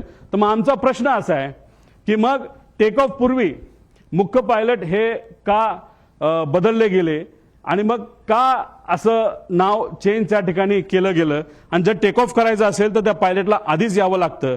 आणि तिथं असं सांगितलं होतं की हे 2 पायलट हे ट्रॅफिकमध्ये 6:30 वाजता सकाळी अडकलेत आणि ते येऊ शकत नाहीत, म्हणून दुसरे पायलट आम्हाला द्यावं लागला, अशी कुठेतरी एक स्टेटमेंट आम्ही सोशल मीडियावर आणि काही मीडियाच्या माध्यमातून तिथं ऐकली होती आणि काही अधिकाऱ्यांनी सुद्धा त्या ठिकाणी सांगितलं होतं. पुढे घ्या. आता हे व्यक्ती आहेत, 7 वाजता हे क्रू तिथं पोहोचलं. आता अप्रुव्हल कधी आलं तर 12:30 ओके, विमान मध्यरात्री 12-12:30 वाजता की विमान फायनल झालंय, क्रू फायनल झाली आणि त्यांनी सांगितलंय की ओके. सकाळी त्यांनी 7 वाजता मेसेज केला की क्रू हे एअरपोर्टला पोहोचले आहेत. मग आता प्रश्न आम्हाला असे निर्माण होतात. पुढे घ्या. की हे जे 2 पायलट आहेत जे ट्रॅफिकमध्ये अडकले असं म्हणतात, मग कुठं होते, त्यांचा सीडीआर तुम्ही काढलाय का, ट्रॅफिक पोलीसच्या बऱ्याच ठिकाणी तिथं सीसीटीव्ही कॅमेराज आहेत ते तुम्ही तिथं बघितले का. मग हे 2 ट्रॅफिकमध्ये अडकले तर मग हे 2 काय एअरपोर्टलाच राहायला होते का, एअरपोर्टच्या जवळ राहायला होते का, मग हे दोघं तिथं कसे आले, असा बरेच काही प्रश्न आम्हाला तिथं पडतात. त्यानंतर ते आल्यानंतर ब्रेथ अनालिसिसची टेस्ट झाली का, ज्याच्यामध्ये आपल्याला ते जसं पोलिसांनी रात्री तुम्हाला पकडलं, तुम्ही पिलं असलं काय नसलं काय तुम्हाला ते फुंकावं लागतं, तसं हायली ॲडव्हान्स्ड ब्रेथ अनालायझर हे एअरपोर्टला असतात, डीजीसीएला दिलेले असतात. त्याचा फोटो सुद्धा निघतो, ते सीसीटीव्ही आहेत का, तोच तो होतो का, त्याचं ब्रेथ अनालिझर केलं का, तिथं कॅमेरा आहेत का, कॅमेराचा रेकॉर्ड कोणाकडे आहे, त्यानंतर विमानाकडे गेल्यानंतर तिथं चेक करत असताना ते रेकॉर्ड आहेत का. 7 वाजता ते पोहोचले असतील, दादा जर 8ला पोहोचले असतील तर 1 तासाचा वेळ आहे, त्यात त्यांनी विमानं चेक केली आहेत का, विमानात काय वेगळं ठेवलंय का, असे बरेच प्रश्न त्याच्यामध्ये आम्हाला त्या ठिकाणी निघतात. आणि हे सर्व गोष्टी आता बघण्याची जरूरत आहे असं आमचं मत आहे. आणि कोणतरी असं म्हणलं होतं की कपूर हे हाँगकाँगवरनं आले होते, मग ते खरंच आले होते का इंटरनॅशनल फ्लाईटवरनं, हे सुद्धा बघण्याची जरूरत आहे. कारण इंटरनॅशनल फ्लाईटवरनं जर एक व्यक्ती ज्याला दारू प्यायची खूप सवय असं ऐकलं होतं आणि पुढेही काही पुरावे त्याच्यामध्ये आहे, मग इंटरनॅशनल फ्लाईटवर दारू दिली जाते, मग तो पिऊन आला होता का, अशा सगळ्या गोष्टी बघण्याची जरूरत आहे. कदाचित त्यांच्या परिवाराला असं वाटत असेल मी काहीतरी वेगळं बोलतोय, मला त्यांना एवढंच सांगायचं आमचा तो हक्क आहे. आम्ही परिवारातली लोक आहेत, आमच्या शंका जर असतील तर शंकेचं निरसन हे झालंच पाहिजे, कारण आम्ही आमचा माणूस गमावलेला आहे, तुम्ही तुमचा माणूस गमावलेला आहे. तुम्ही तुमची बाजू बघा, आम्ही आमची बाजू बघतो. पण आमच्या मनात ज्या शंका आहेत त्याला कुठं ना कुठंतरी उत्तर हे मिळालं पाहिजे का गेले 13 दिवस मला तरी तिथं झोप लागलेली नाही आणि कदाचित जोपर्यंत ह्या गोष्टी सापडत नाही क्लिअर होत नाही तोपर्यंत झोप लागणार नाही आणि मी झोपणार सुद्धा त्याच्यामध्ये नाही. पुढे तुम्ही जर गेला तर आता मुख्य पायलट सुमित कपूर बद्दल आपण थोडीशी माहिती घेऊ. मार्च 10 दिल्ली बेंगळुरू विमान उडण्यापूर्वी त्याला प्री फ्लाईट अल्कोहोल टेस्टमध्ये त्याला पकडण्यात आलं. पुन्हा 7 एप्रिल 17 दिल्ली गुवाहाटीचं विमान उडवत असताना त्याचं टेस्टिंग जेव्हा केलं तेव्हा तो सापडला. तुम्ही म्हणा तिथं सापडला इथं का नाही? ह्या सगळ्या कमर्शियल फ्लाईट्स होत्या असं आम्हाला कळतंय. कमर्शियल फ्लाईट्सवर बऱ्याच गोष्टी स्ट्रिक्ट असतात. प्रायव्हेट फ्लाईटला कदाचित तेवढ्या स्ट्रिक्ट नसाव्या असं वाटतं. 3 वर्ष त्याला निलंब करण्यात आलं. त्याच्याबरोबर काम करणाऱ्या एका व्यक्तीला आम्ही जेव्हा बोललो त्यांनी सांगितलं लेअरजेट म्हणजे उद्या जर मला ग्लोबल नावाचं विमान उडवायचं असेल तर मला त्याचं ट्रेनिंग घ्यावं लागतं, त्या कंपनीकडे जावं लागतं. तसंच हा सीपी म्हणजे कमर्शियल पायलट असल्यामुळे बोईंग एअरबस उडवत असेल आणि तिथं लेअरजेट उडवायचं असेल तर त्याला अमेरिकेत लेअरजेटची फॅक्टरी म्हणजे बंबाडियरची फॅक्टरी असल्यामुळे अमेरिकेत जाणं महत्वाचं होतं. तो तिथं गेला. मला जे कळालंय तिथं गेल्यानंतर दुर्दैव असं त्यांनी इतकी दारू पिली का काहीतरी असं मला कळालंय. हे क्रॉस व्हेरीफाय करावं लागेल की त्यांना ट्रेनिंगला जाता आलं नाही. हे रिपोर्ट आता आपल्याला काढावं लागतील खरंच हे घडलं होतं का आणि त्यांना परत ट्रेनिंगला पाठवण्यात आलं असंही आम्हाला त्याच्यामध्ये त्या ठिकाणी कळलं होतं. आता इतर पायलटली लेझर जेटची परीक्षा अमेरिकेला सांगितलं. आता एक बडा नेता जो सांत्वन करण्यासाठी घरी आला होता त्यांनी सांगितलं हाच महाशय माझं सुद्धा विमान हेच VSR कंपनीचं हे नांदेडला हे घेऊन चालले होते आणि ज्या पद्धतीने त्या कपूरली लँडिंग केली त्याच्यावरनं मी VSRला कंप्लेंट केलेली आहे. हा मोठा नेता कोण? नांदेडला कधी गेला होता? खरंच त्यांनी कंप्लेंट केली का? हे आपल्याला त्याच्यामध्ये बघावं लागेल. सत्तेतला एक मोठा नेता त्याच्यामध्ये आहे. त्यानंतर ट्रॅक रेकॉर्ड फारच वाईट होतं. तरी मग या व्यक्तीला तिथं अजितदादांचं विमान नाही तर VIPचं, उद्धव ठाकरे साहेबांचं, फडणवीस साहेबांचं, एकनाथ शिंदे साहेबांचं, ऍक्टरचं ह्या सगळ्यांचं विमान का उडवायला दिलं असा प्रश्न आमचा तिथं आहे. पुढं आता ह्याच्यामध्ये तुम्ही जर बघितलं असेल तर VK सिंग म्हणजे हा मालक त्यांचा एक ग्रुप आहे व्हॉट्सअपचा. त्या ग्रुपवर आम्ही ही माहिती काढली. कशी काढली काय काढली हे नका मला विचारू पण ही माहिती आहे. आता तुम्ही म्हणाल ही माहिती तुम्ही देत आहात त्याला ते डिलीट केलं तर काय? तुम्ही व्हॉट्सअप किती डिलीट करा सगळी माहिती कळते. त्यामुळे जो कोणी तिथे इन्व्हेस्टिगेट करणार आहे हा ग्रुप कुठला, हा ग्रुप कोणाचा, त्या ग्रुपवर कोण आणि गेल्या 2 वर्षामधल्या त्याच्यावरच्या ज्या काही डिस्कशन आहेत हे लोकांसमोर त्या ठिकाणी आल्या पाहिजे. ह्याची एक डिस्कशन ह्याच्यामध्ये तुम्ही बघितली. Today once again a important flight had to be cancelled as number 1 of PSC has been found to be badly drunk. दारू पिला होता. त्याच्यामध्ये बरंच काय दिलं की तुम्ही पार्टी करता हे करता आणि त्याच्यात may I request my dearest colleagues captain Sunny Jo Khanna कोण असेल कॅप्टन रंधवावा आणि स्टार केलंय कॅप्टन सुमित द ग्रेट. म्हणजे दारू प्यायचा विषय आल्यानंतर द ग्रेट सुमित कॅप्टन आणि खाली आहे कॅप्टन रोहित. आता तो सिंग आहे का? सिंग म्हणजे कोण? तो डायरेक्टर आहे VSR कंपनीमध्ये म्हणजे याचाच कॅप्टनचा मुलगा. आता तो खरंच तो असेल रिसर्च नंतरच कळेल आणि डायरेक्टरच तिथं दारू पित असेल पायलट असून सुद्धा तर मग हे फार डेंजरस आहे. कारण डायरेक्टरलाच या गोष्टीचं महत्व नसेल तर बाकीच्या पायलट काय करणार? नाही तर जर डायरेक्टरच आपल्याबरोबर दारू पित असेल तर काय आपल्याला फरक पडतोय? अशी मानसिकता या लोकांची होऊ शकते असं आम्हाला वाटतं. हे त्यांच्याच ग्रुपवरनं काढलेला हा मेसेज आहे 2 जानेवारीचा. VSR कॅप्टन VK सिंग म्हणजे मालक. पुढं अजून एक मेसेज त्यांचा आहे काय? VSR ड्युटी सेल डील काय असेल ते. डिअर कॅप्टन सुमित भाई अँड जो कुणी असेल प्रावग, you will be sober and do not do your evening stunts. आता इव्हनिंग स्टंट्स मध्ये काय आम्हाला माहित नाही. विमान वेडवाकडे चालवायचा हा एक स्टंट असू शकतो, नाही तर दारू पिणं हा एक स्टंट असू शकतो, नाही तर ड्रग्ज घेणे हा स्टंट असू शकतो. म्हणजे हा स्टंटचा अर्थ मला तरी काही निघत नाही. हा आपल्याला बघावा लागेल आणि त्याला सुमित उत्तर देतो कॉपीट सर्ड. म्हणजे मला जर कोणी बोललं असतं हे तू वेड्यासारखा तिथं काल का वागत होता आणि जर मी वागलोच नव्हतो तर मी लिहिलं असतं sir that was not me and I won't do it. पण इथं वर जर दारूबद्दल बोललं असेल आणि खाली कॉपीट सर म्हणत असतील, याच्यावरनं नक्कीच दाल में कुछ काला आहे असं आपल्याला म्हणता येईल. हा जो ब्रेथ अनालिझर आहे ह्याचा फोटो सुद्धा निघतो, ह्याचे रिपोर्ट आता आपल्याला बघावं लागणार. पुढे घे. आता वेगवेगळ्या सरकारी अहवालातील वेगवेगळी विसंगती. आता ह्याच्यामध्ये PIB प्रेस ब्युरो तुम्हाला माहिती आहे, हे कुठली माहिती देते, दे तुम्हाला काय कुठलं दे DGCA जी माहिती दिली जाती ती PIB छापते. बरोबर आहे, बरोबर आहे. आता ही ट्रान्सक्रिप्ट आहे, ही कशाची ट्रान्सक्रिप्ट आहे, तर ही बारामती ATC ची ट्रान्सक्रिप्ट आहे. वेळ न वेळ तिथं लिहिलेली आहे, इथं वेळ लिहिलेली आहे. मग काय एअरक्राफ्ट मधली ज्या त्या पाठक मॅडम आहेत त्या काय बोलल्या, आणि बारामती ATC ला सुद्धा एक कोणतरी महिलाच होती असं आम्हाला कळलंय, त्या काय म्हणल्या याच्यामध्ये तिथं दिलेलं आहे. आता ह्याचा वेळ जर बघितला तर यांच्या PIB अनुसार म्हणजे DGCA अनुसार 8:18 काय झालं होतं, म्हणजे विमान बारामती ATCच्या संपर्कात आलं. म्हणजे DGCA काय म्हणते, म्हणजे PIB काय म्हणते, 8:18 हे विमान हे बारामती ATCच्या संपर्कात आलं.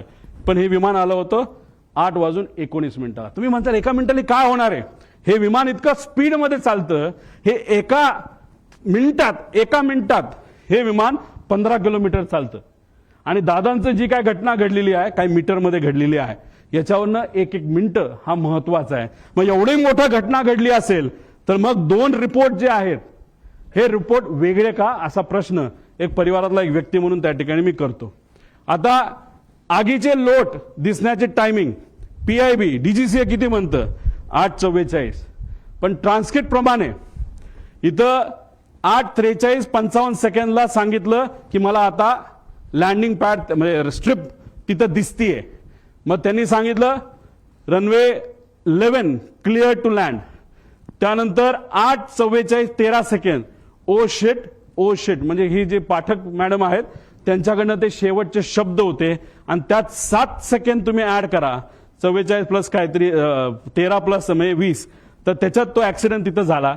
म्हणजे हे टायमिंग आणि हे टायमिंग जर इथं 20 सेकंद तुम्ही ऍड केले, म्हणजे 13 + 7 20.20 म्हणजे 20 सेकंडचा याच्यामध्ये फरक आहे. मी तुम्हाला सांगितल्याप्रमाणे सेकंडचा विषय असतो. इन्व्हेस्टिगेट तुम्ही करत असाल आणि तुम्ही एका मोठ्या एजन्सीचे लोक असाल तर तुम्हाला सेकंदात बोलावं लागतं, इथं मिनिटात बोलून चालत नसतं. आणि इथं ह्या 2 रिपोर्टमध्ये खूप मोठा फरक आहे असं कुठेतरी दिसतं. आता हा एक ट्रान्सपॉन्डर एक असतं विमानाला, विमान सांगत असतं सॅटेलाइटच्या माध्यमातून मी इथे आहे, माझं स्पीड किती आहे, मी अलाइन झालोय का, एअरपोर्टचं जे स्ट्रिप आहे त्याला मी अलाइन झालोय का, तिथून माझं डिस्टन्स किती आहे, माझी हाईट किती आहे, माझं लोकेशन कुठे आहे, हे सगळं तिथं दिलं जातं. आणि हे आमच्याकडे आहे, ही माहिती ही आम्हाला एका सॉफ्टवेअरच्या माध्यमातून, जे मगाशी तुम्हाला सॉफ्टवेअर सांगितलं त्यातून आम्हाला सगळी माहिती कळाली. फक्त शेवटच्या 1 मिनिटाची आम्हाला माहिती कळाली नाही. कदाचित ट्रान्सपॉन्डर हा मुद्दामून विमानाच्या आतून हा बंद केला होता. तुम्हाला टिल्ट होताना जे विमान दिसते त्या ट्रान्सपॉन्डर बंद होता. ट्रान्सपॉन्डर हा 8:43.18 ह्याच्यात तुम्ही म्हणाल हे तर टाइम वेगळा दिसतोय, ह्यात फ्लाईट रडारच्या शेवटच्या UTC टाइम म्हणजे 3 ते म्हणजे ह्याच्यामध्ये 5 तास आपल्याला ऍड करावं लागतात. त्यात 8:43.18 जेव्हा हे बंद झाला ट्रान्सपॉन्डर, का बंद झाला, का कुणी बंद केला, असे प्रश्न आम्हाला त्याच्यामध्ये आहे. आता आपल्याला शेवटपर्यंत कळालं असतं. आणि या 1 मिनिटाच्या आधी हे विमान त्या धावपट्टीला अलाइन झालं होतं, म्हणजे ते धावपट्टीवर उतरेल अशी अपेक्षा होती. पण 1 मिनिटामध्ये काहीतरी गडबड झाली, ती अजूनपर्यंत आपल्याला कळलेली नाही. आता हा जो भाग आहे हा तुमचा 11 नंबर आहे आणि हा भाग आहे 29. हे जे मोठी चर्चा करतात, अरे बाबा तो जो असा हिलटॉपवर आहे आपला लँडिंग स्ट्रिप, त्यामुळे फार डेंजरस आहे, फार अवघड आहे, हे आपण लँड करू शकत नाही असं लोक बोलतात. ते खरं आहे. आता ही ती जागा आहे 11 नंबर आणि ही जागा आहे 29 नंबर. मागे घे, ती आहे MIDC ची साईड. इथं तुम्ही जर गेला तर सपाट आहे, सपाट, काही तिथे टेन्शन नाही, तिथं तुम्ही कसंही लँड होऊ शकता. त्यावेळेस जे विंड स्पीड होतं ते ऑलमोस्ट नव्हतं. आणि विमान जेव्हा इथून लँड होतं त्याला अडचणी काय असतात, एकतर हे उंच आहे आणि इकडे जो सूर्य उगवत असतो तो स्क्रीनवर तिथं दिसतो. मग सगळ्यात बेस्ट ऑप्शन काय असतं, बाबा इकडे नको जायला, सोपी साईड 29 साईड आपण घेऊ, 11 नको घ्यायला, असा निर्णय बऱ्याच वेळा त्या ठिकाणी घेतला जातो. मग ह्या विमान चालकाली तो निर्णय घेतला होता का, पुढे जाऊन बघूया. 8:27 एअरक्राफ्ट करून रनवे 29 ची परवानगी मागण्यात आली. म्हणजे परफेक्ट फ्लॅट आहे. जसं तुम्ही 2023 ऍक्सिडेंट बघितला तर नुसतं घासत गेलं होतं, अशी कदाचित घटना घडू शकली असते, दादा जिवंत असू शकले असते. 29 नंबरची परवानगी तिथं एटीसी कडनं घेतली होती, एटीसीने ती परवानगी दिली आणि 2 मिनिटांनंतर एअरक्राफ्ट करून रनवे 11 ची परत परवानगी मागितली. का, कशामुळे, काय कारण, प्रश्नच आहे. म्हणजे सोपं सोडून अवघड कशाला घ्यायचं. बरं एकदा मागितली का, नाही. मग दुसऱ्यांदा परत 8:36 एअरक्राफ्टने गो अराउंड केल्यानंतर त्यांनी परत 29 ची मागणी केली, परत ती त्यांनी कॅन्सल केली, परत आम्ही 11ला येऊन लँड करतो असं सांगण्यात आलं. निर्णय को पायलट घेत नसतो, मेन पायलट घेत असतो. को पायलट कम्युनिकेशन करत असतो. मग या मेन पायलटला 29 जे सोपं होतं ते सोडून 11 नंबरच का पाहिजे होता, हे मात्र त्या ठिकाणी अजूनपर्यंत कळालं नाही. पुढं आता हा व्हिडिओ बघा.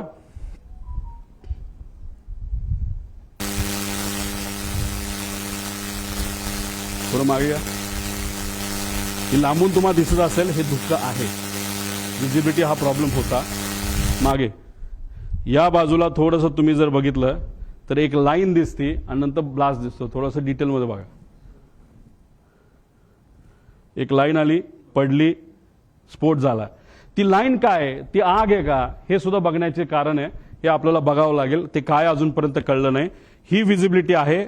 जो रनवे आहे, रनवेच्या जवळ तिथं ट्रायल केली जाते, नाही तर ट्रेनिंग केलं जातं, म्हणून तिथं काही कॅमेरा ठेवले, त्या कॅमेरातला हे व्हिज्युअल आपल्या सगळ्यांना त्या ठिकाणी बघता येईल.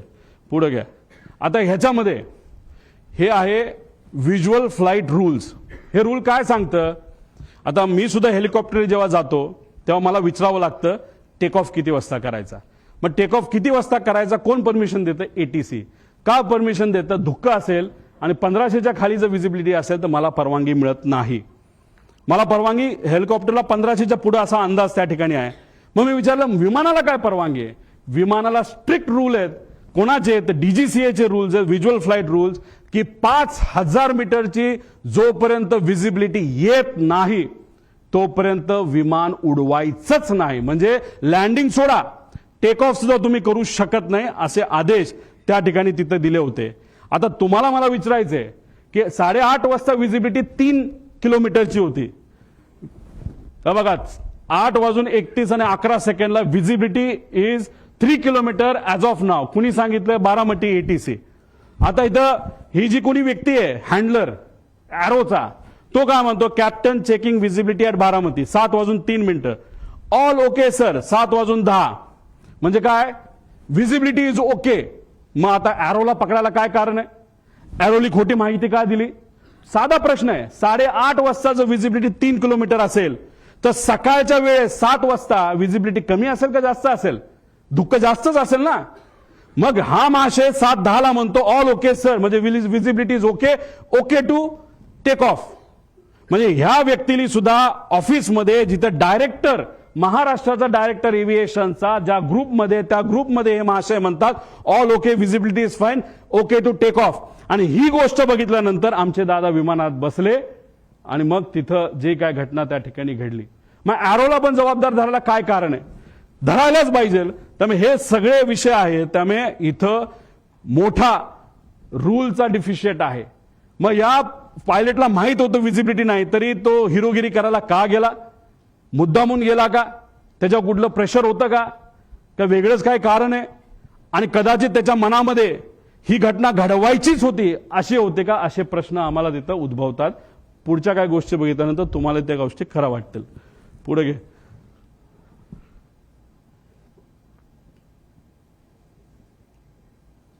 हे ऐका. दरवेळेचा जो आवाज असतो विमानाचा, आम्हाला तिथं आता धावपट्टीजवळ असल्यामुळे आम्हाला माहिती की विमानाचा कसा आवाज असतो. पण त्या दिवशीचा इतका कर्कश आवाज होता, त्यामुळे आमच्या गावातली बरेचसे महिला पोरं ही सगळी रस्त्यावर येऊन बघत होती की आज विमानाचा असा का आवाज येतोय. आणि गावाला एक रेटी घालून परत विमान धावपट्टीच्या दिशेने उतराय गेलं. पण त्याच वेळी आमच्या गावातनं उतरताना आमच्या गावात एक मंदिर आहे, त्या मंदिराच्या कळसाला सुद्धा टेकायची काही लोकांना शक्यता होती. पुढे घे. म्हणजे विमान लँड होण्यापूर्वी जे गाव आहे त्या गावाच्या कळसाला विमान घासून गेलं. म्हणजे 1 मिनिट जो ट्रान्सपॉन्डर बंद झाला होता शेवटचा, जे सॅटेलाइटची कनेक्शन हे मुद्दामून तोडण्यात आलं होतं ट्रान्सपॉन्डर बंद करून, असं आमचं मत आहे. याच्यामध्ये नॉर्मली एमिंग पॉइंट हा पुढे असतो, त्यानंतर मग सेंट्रल लाईन बघितली जाते, लँडिंग डेझिग्नेटर असतो थ्रेशोल्ड, याच्यावर लँड करायचं नसतं, याच्या पुढेच लँड करावं लागतं. आणि ही जर बारामतीची साईड बघितली, थ्रेशोल्ड इथे आहे. आता 1 मिनिट जे ट्रान्सपॉन्डर बंद केला तर त्याचा जर आपल्याकडे डेटा आला असता तर हे बंद पडलं विमान असं आपल्याला जे दिसतं ते जर झालं नसतं तरी आमचं असं मत आहे की हे विमान इथं येऊन धडकलं असतं. मग कदाचित असं होतं का की इंटेन्शनच होतं विमान लँड करायचं ना, क्रॅश करायचं.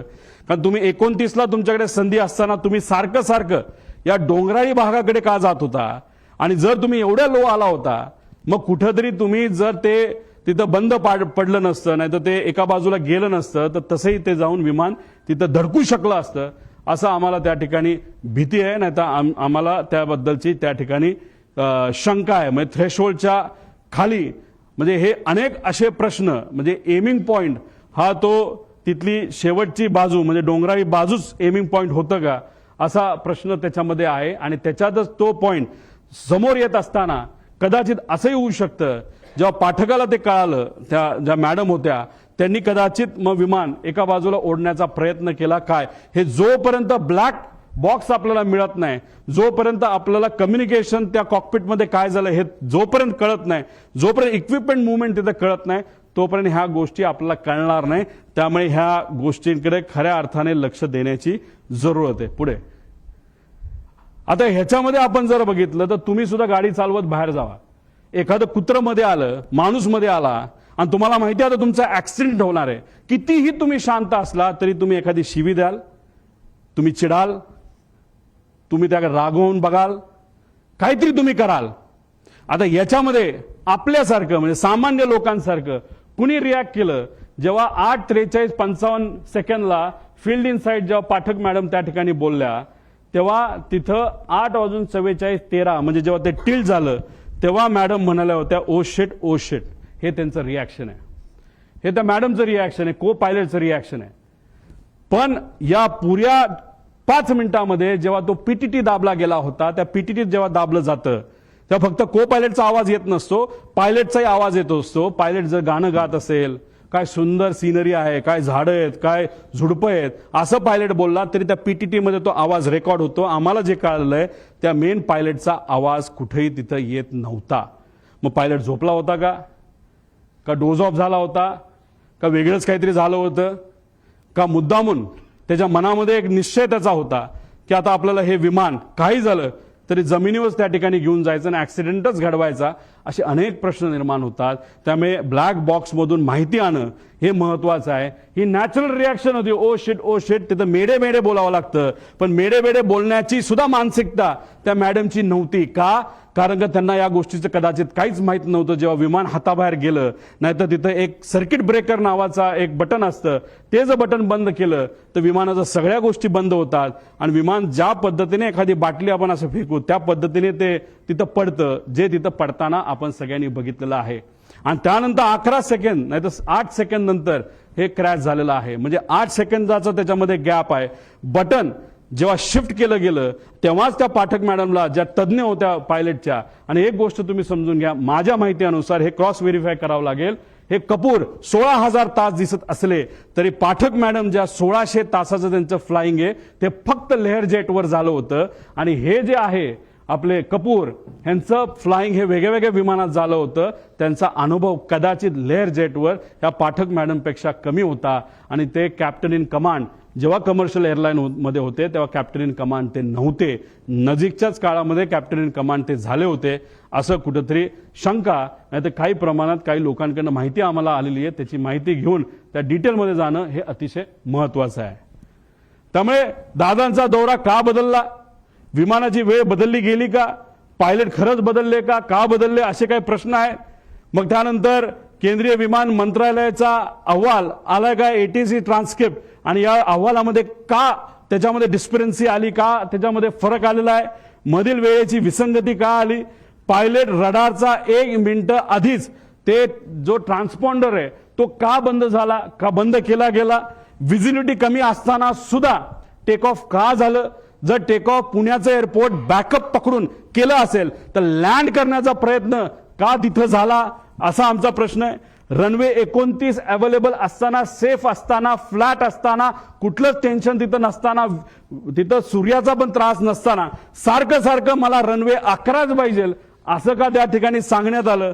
आधीच विमान कमी उंचीवर आणले गेले होते का.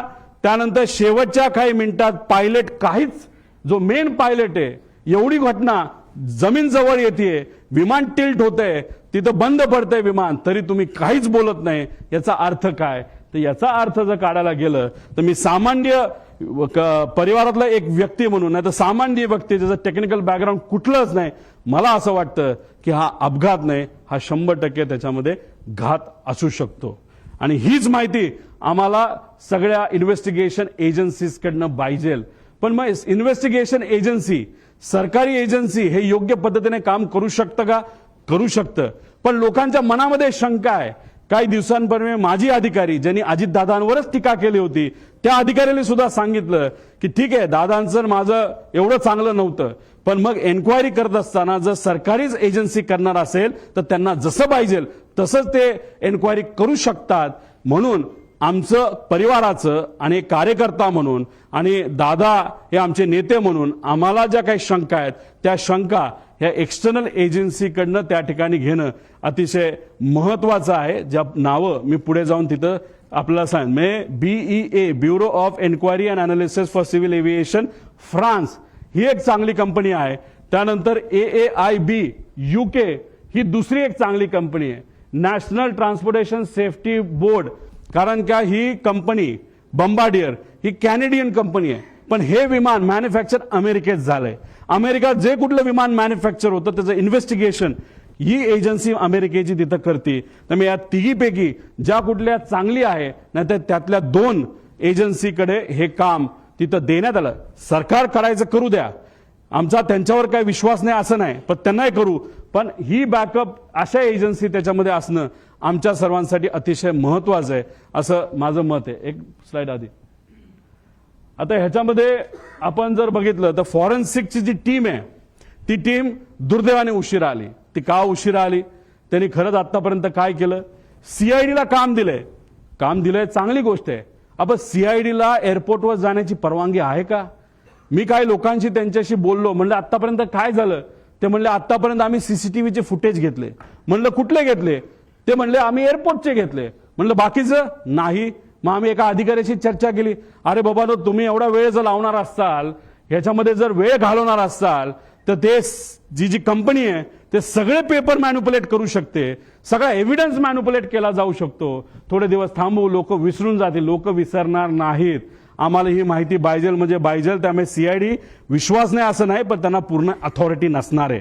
कारण विमानतळावर गेल्यानंतर पोलिसाला, खाकी वर्दीच्या व्यक्तीला आज जाण्याची परवानगी तिथं नसते. तिथं CISF असेल, नाहीतर केंद्रीय जे काही एजन्सीज असतील त्याच तिथं जातात. नाहीतर इन्व्हेस्टिगेशन करायचं असेल तर सीआयडी करू शकत नाही. करू शकतं, कपॅसिटी आहे, पण ते कुठलं तर क्रिमिनल म्हणजे कुठं खून झाला, कुठं काय झालं. पण हा विषय हा एअरपोर्ट अथॉरिटीच्या रिलेटेड आहे. त्यामुळे अशीच एजन्सी द्यावी लागेल जी अनुभवी आहे. एक आपली इंडियाची घ्या आणि बाहेरच्या 2 घ्या, अशी आमच्या सगळ्यांची त्याच्यामध्ये मागणी आहे. पुढं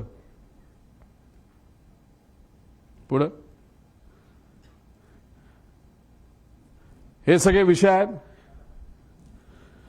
आणि एक महत्वाचा विषय तुम्हाला सांगतो की जेव्हा केव्हा तुम्ही पूर्वीच्या दादांचे व्हिडिओज तिथं बघितले असतील, त्या व्हिडिओजमध्ये दादा प्लॅस्टिकची बॉटल घेऊन तिथं काही गोष्टी करताना बघितलं असेल. पाणी पिताना प्लॅस्टिकच्या बॉटलमध्ये पाणी पिताना तुम्ही बघितलं असेल. आणि मग पण नजीकच्या काळामध्ये म्हणजे हे जे काय आहे,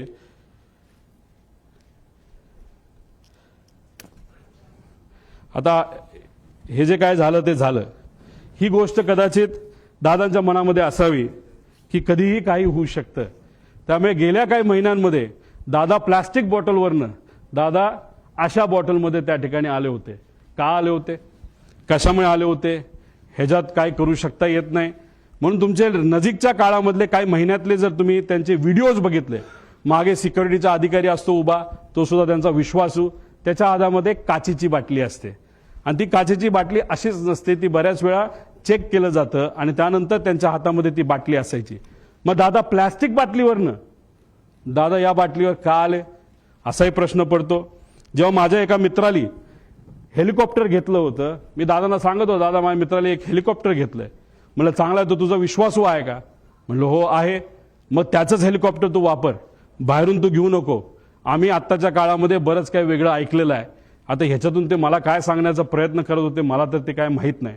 दादानी त्यांच्या काही जवळच्या लोकांना, ज्यांची आर्थिक परिस्थिती बरी आहे, चांगला व्यवसाय आहे, त्यांना सांगितलं होतं की पुढच्या काही महिन्यांमध्ये तुम्हाला विमान घ्यावं लागेल आणि ते विमान तू घे, म्हणजे मला ते वापरता येईल. हे का ते काय बोलत होते, कसं काय, शेवटी आत्ता दादांबरोबर झालेले काय सगळे संभाषण हे तिथं माझ्या ध्यानामध्ये त्या ठिकाणी एका टेपसारखे तिथं पळत आहेत, जात आहेत. त्यामुळे काचेच्या बाटलीपासून पार विमान स्वतःचं त्या ठिकाणी असावं, ह्या सगळ्या गोष्टी त्यांच्या मनामध्ये का होत्या हे आज तरी आपल्या सगळ्यांना त्या ठिकाणी विचारता येणार नाही. फक्त एवढंच आहे, माझा काका, आमचे नेते, आमचे दादा आज आमच्या सर्वांच्या मध्ये नाही आहेत. पण ते का नाहीत, कशामुळे झालं, कुणी केलं, जर केलं असेल तर कसं घडलं, का केलं गेलं, याची माहिती मला नाही तर अख्ख्या महाराष्ट्राला त्या ठिकाणी माहिती पाहिजे. कारण का आम्ही आमच्या दादाला, आमच्या काकाला आम्ही मिस करतो. आणि नक्कीच मी एक तुम्हाला सांगतो, जर अशा पद्धतीने आपण जर इन्व्हेस्टिगेशन केलं तर सत्यमेव जयते, आपल्याला विजय या रिसर्चच्या बाबतीत नक्कीच त्याला यश आल्याशिवाय राहणार नाही, असं आमच्या सगळ्यांचं त्याच्यामध्ये मत आहे. त्यामुळे या रिलेटेड राजकीय कुठलाही प्रश्न आजच्या दिवशी तिथं घेतला जाणार नाही. राजकीय प्रश्नांबाबत आणि राजकीय विषयांबाबत 12 तारखेला कुठं आणि कशी प्रेस तिथं घेणार आहे याबद्दलची माहिती आज संध्याकाळी आपल्या सर्वांना सोशल मीडियाच्या माध्यमातून मी नक्कीच सांगेल. तुम्ही ठरवा, सगळ्यांना एकसाथ बोलायचं आहे का एक एक बोलणार आहे तर मला बोल.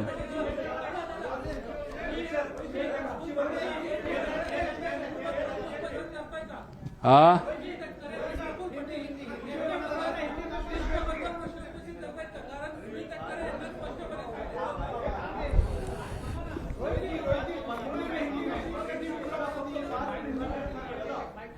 तुम्ही ठरवा.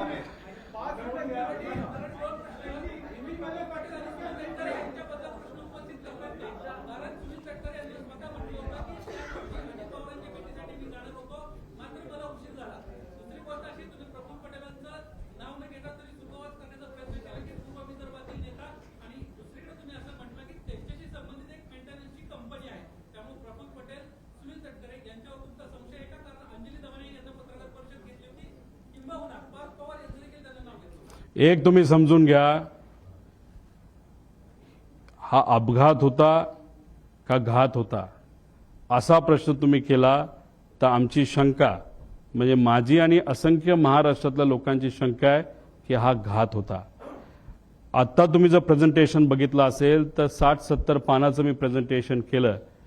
एक एक गोष्ट जी घडली, कशी घडली, कोण बैठकीला आलं होतं, कोणाचं विमान होतं, कोणाचं काय होतं, जी काय माहिती आमच्यापर्यंत आली ती माहिती ही तुमच्यापर्यंत पोहोचवलेली आहे.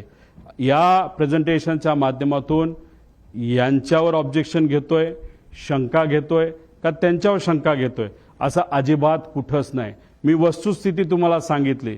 पण या बाबतीत विमान कंपनी जी VSR आहे, एरो नावाची हँडलिंग कंपनी आणि जो कपूर नावाचा पायलट होता, या 3 कंपन्या आणि व्यक्तीवर आमची शंका आहे.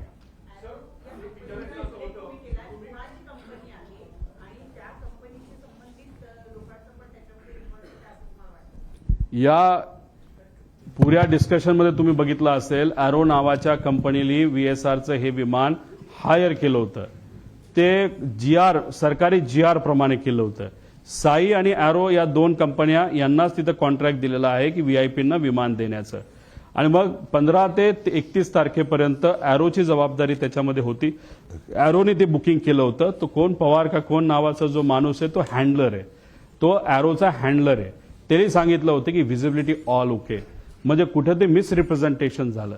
ती कंपनी कोणाची कशी अजूनपर्यंत मला तरी काय माहिती मिळालेली नाही. पण बऱ्याच राज्यामध्ये आज जे कुठले सत्तेत आहेत त्या राज्यांबरोबर ती कंपनी काम करते असं मात्र त्या ठिकाणी आम्हाला कळालेलं. म्हणजे बऱ्याच मोठ्या लोकांचा त्यांचा संपर्क नाही तर ओळख असावी असं वाटतंय. सर, तुम्ही म्हणालात की सीआयडी ही कॉम्पिटंट एजन्सी नाही या प्रोब करता. तुम्ही ह्याच्यात हायकोर्ट और सुप्रीम कोर्ट मॉनिटर्ड प्रोबची स्पेसिफिक डिमांड करताय का? डीजीसीएवर आमचा विश्वास आहे, पण हे बघा एक तुम्ही समजून घ्या, सरकारवर आमचं ॲलिगेशन नाही, कोणावर ॲलिगेशन नाही, पण ज्या गोष्टी घडल्या असाव्यात, अशा पद्धतीने काय गोष्टी झाल्या असाव्यात या पद्धतीची आमची शंका आहे. ती शंका पूर्ण करत असताना सीआयडी बद्दल आपल्या सगळ्यांना माहिती आहे. आता तिथं विमानाच्या म्हणजे एअरपोर्टवर पोलीस अधिकाऱ्यांना अलाउड नसतं. मग सीआयडी ह्या गोष्टी कशा करू शकतं? कारण हे शेवटी एक्सपर्ट ओपिनियन याच्यामध्ये लागणार आहे. मग एक्सपर्ट ओपिनियन कोणाकडे? अशा भारताच्या बाहेरच्या 1-2 कंपन्या तुम्ही हायर करा, या इन्व्हेस्टिगेशनमध्ये त्यांना तुम्ही ताकद घ्या. डीजीसीएला सुद्धा एक टीम तुम्ही त्या ठिकाणी तयार करा. आणि अजून एक गोष्ट, ब्लॅक बॉक्स जेव्हा तुम्ही त्याचा अभ्यास कराल त्याचं जे पूर्ण रेकॉर्डिंग आहे, कारण गुजरातला जो ऍक्सिडेंट झाला त्याचं पूर्ण रेकॉर्डिंग पब्लिककडे मिळालेलं नाही. सिलेक्टेड गोष्टींचं रेकॉर्डिंग बाहेर आलेलं आहे. आमची मागणी आहे ब्लॅक बॉक्स मधलं जे कुठलं तिथं रेकॉर्डिंग आहे जे पूर्णपणे परिवारातल्या एका व्यक्तीला नाहीतर काही ठराविक लोकांना एक्सपर्ट बरोबर ते बघण्याची संधी सरकारकडनं त्याच्यामध्ये देण्यात यावी. आणि त्याच्याच बरोबर जे काही डिव्हाइसेस नाहीतर जी काही तिथं इक्विपमेंट्स होती त्याची जी मुवमेंट असेल ती सुद्धा आम्ही एखाद्या तज्ज्ञाकडनं त्या ठिकाणी त्याचा अभ्यास करू. त्यामुळे सीआयडीवर आम्ही आक्षेप घेत नाही, पण कधी कधी काय होतं, एका एजन्सीचं नाव दिल्यानंतर सामान्य लोकांना असं वाटतं अरे सीआयडी का बघती, कारण का एका मोठ्या सिरियलचं नाव सीआयडी होतं तर लोकांना वाटतं लय भारी काम, ते चांगलंच काम करतात. पण या टिपिकल घटनेबद्दल ते चांगलं काम करतील कारण का हे त्यांचं एक्सपर्टीज नाही. म्हणून जे एक्सपर्ट आहेत, डॉक्टर जर हृदयाचा असेल तर हृदयाच्याच डॉक्टरकडे जावं लागतं, डोळ्याच्या डॉक्टरकडे जाऊन चालत नाही असं आमचं मत आहे. गेल्या 10 दिवसामध्ये तुम्ही सांगितल्याप्रमाणे गेल्या 10 दिवसामध्ये फक्त सीसीटीव्ही चेक करतायत, ते सुद्धा एअरपोर्टवरचे. त्यामुळे कुठेतरी सरकार सुद्धा या चौकशीच्या घेऱ्यामध्ये आहे की या सगळ्या जी दुर्घटना झालेली आहे त्या दुर्घटनेमध्ये सरकार सुद्धा चौकशी पूर्णपणे लवकरात लवकर करावी याच्यापासून दूर पळतंय. कुठेतरी काही प्रमाणात राजकीय दृष्टिकोनातून नाही पण व्यावहारिक दृष्टिकोनातून कंपनीकडनं काय गोष्टी दाबण्यात येतात असं आमचं त्याच्यामध्ये मत आहे. सीसीटीव्ही फुटेज मुंबई एअरपोर्टचं अजूनपर्यंत घेतलं असं मला वाटत नाही. त्यांनी कुठलं एअरपोर्टचं घेतलं तर बारामती एअरपोर्टचं घेतलेलं आहे. अतिशय स्लो पद्धतीचा इन्व्हेस्टिगेशन हे दुर्दैवाने आता चालू आहे असं आपल्याला म्हणावं लागेल. आतापर्यंत बऱ्यापैकी कन्क्लुजन व्हायला पाहिजे होतं. महाराष्ट्राचा या देशातलं सगळ्यात प्रगतिशील राज्य, त्याचा उपमुख्यमंत्री, या राज्यातला सर्वात जे काही प्रमुख 3 मोठे नेते असतील त्यातला एक नेता हा एका अपघातात त्या ठिकाणी मृत्युमुखी पडतो. आणि त्याच्या बाबतीत तुम्ही काहीच जर तिथं इन्व्हेस्टिगेशन करत नसाल नाही तर संत गतीने करत असाल तर असं थोडंसं दिसतं की या इन्व्हेस्टिगेशनमध्ये काही लोकांना कदाचित रसच नाही. म्हणून अशी गोष्ट दिसू नये. मॅन्युप्युलेशन होण्यापूर्वी आणि मॅनेज होण्यापूर्वी इन्व्हेस्टिगेशन पूर्ण झालं पाहिजे. 2023 सारखं जर झालं तर हे फार घातक ठरेल. दुसरी गोष्ट, व्हीएसआरचे सगळे कॉन्ट्रॅक्ट कॅन्सल करण्यात यावे. अजून सुद्धा व्हीआयपी त्यांच्याच विमानाने तिथे ट्रॅव्हल करतायत, त्यांच्या सुद्धा जीवाला धोका हा होऊ शकतो. त्यामुळे त्याच्या सगळ्या सर्व्हिसेस तुम्ही कॅन्सल करा आणि सगळ्या लोकांना तुम्ही ताब्यात घेऊन प्रॉपर इन्व्हेस्टिगेशन करा असं आमचं मत आहे.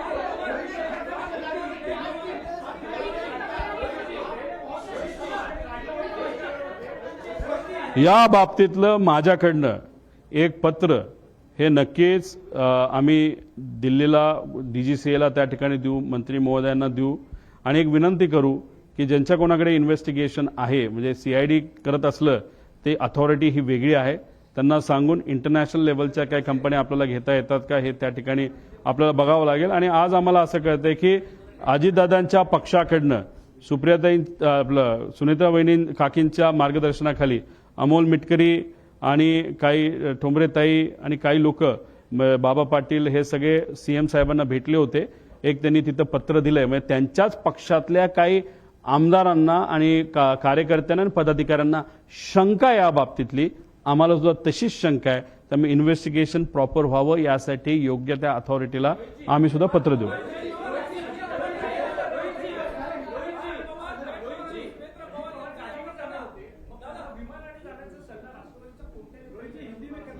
मगाशी तुम्हाला सगळं मी त्या ठिकाणी सांगितलेलं आहे. कुणी काही सल्ला वगैरे त्या ठिकाणी दिला नसेल, पण लेट का झालं हे फक्त मी तुम्हा सर्वांना सांगितलं. तुम्ही सगळेच एक साथ बोलता, मला कसं कळणार आहे?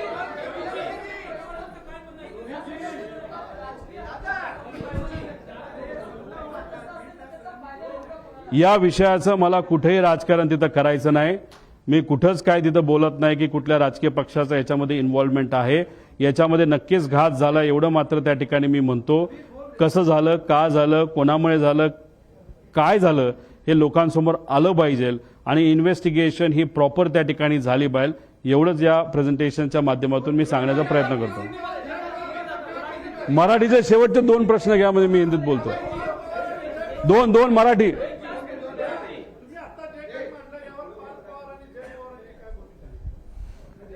त्यांच्याशी बेसिक चर्चा करत असताना काही प्रमाणात त्यांना सुद्धा शंका आहे आणि शंका असल्यामुळे अमोल मिटकरी गेले ना सीएम कडे. त्यांच्याच पक्षातले आमदार आणि कार्यकर्ते, मग ते का गेले असतील? शंका असल्याशिवाय ते जाणार नाही. त्यांना शंका आहे, माझ्याकडे मला पण शंका आहे. थोडा मी अभ्यास जास्त केलेला आहे, तो मात्र तुमच्या समोर सगळ्यांसमोर तिथे दिलेला आहे.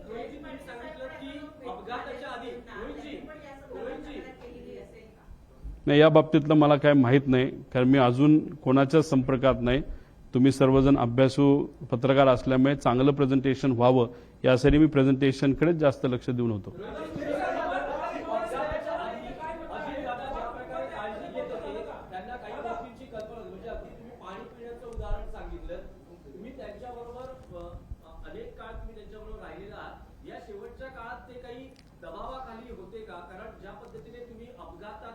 संशय व्यक्त करतात, काही तुम्हाला त्यामागे घातपातामागे काही वाटतंय का की कोणी असू शकतं किंवा काय कारण प्राथमिक अंदाज असू शकतो? अजितदादांवर दबाव टाकणं तसं सोपं नव्हतं. लढवया नेता त्याच्यामध्ये होते ते, पण काळजी नक्कीच ते तिथे घेत होते. मी फक्त एक उदाहरण सांगितलं, त्याच्या मागचं कारण मला माहीत नाही. प्लॅस्टिकच्या बॉटलमध्ये टॅम्परिंग होऊ शकतं, त्या पाण्यामध्ये काही मिक्स केलं जाऊ शकतं, म्हणून त्यांनी ती बॉटल प्लास्टिकवरनं ग्लास बॉटलकडे ते तिथं वळले. हेलिकॉप्टरच्या बाबतीत मी माझा स्वतःचा अनुभव तुम्हाला तिथं सांगितला. म्हणजे काळजी कुठं ना कुठे ती त्या ठिकाणी ती होती. पाण्याच्या बाबतीत त्यांनी ॲक्शन नक्कीच तिथं घेतली. जर त्यांच्या मनामध्ये विमानाच्या बाबतीत सुद्धा जर शंका होती तर तिथं जर वेगळी ॲक्शन त्यांनी घेतली असती तर दादा आज आपल्याबरोबर असते.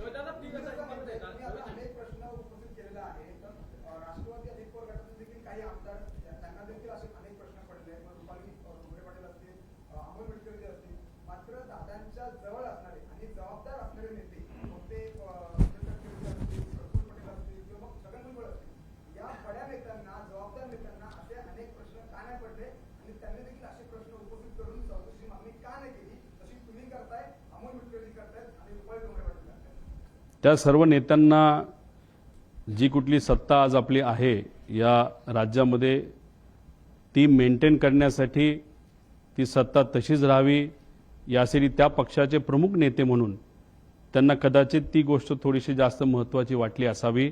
आणि हीच गोष्ट करत असताना कुठेतरी मेन विषयाकडे लक्ष न जाता दुसऱ्याच विषयाकडे त्यांचं लक्ष गेल्यामुळे कदाचित काकींची इच्छा नसताना सुद्धा शपथविधीला सुद्धा काही प्रमाणात घाई ही त्यांच्याकडनं तिथं झाली. सगळ्यांच्या प्रायोरिटी आणि महत्त्वाच्या गोष्टी वेगळ्या असतात. आम्ही आज दुःखात आहोत. आम्हाला माहिती पाहिजे की काका आमचे दादा हा जो ॲक्सिडेंट झाला तो कशामुळे झाला, ही आमची प्रायोरिटी आहे. हे आमच्यासाठी महत्त्वाचं आहे. आणि हीच गोष्ट काकींसाठी सुद्धा महत्त्वाची आहे, पार्थ आणि जयला पण महत्त्वाची आहे. पण ह्या नेत्यांना काय महत्त्वाचं आहे हे मी सांगण्यापेक्षा गेल्या 13 दिवसामध्ये लोकांनीच बऱ्याच काही गोष्टी तुमच्या माध्यमातून बघितलेल्या आहेत.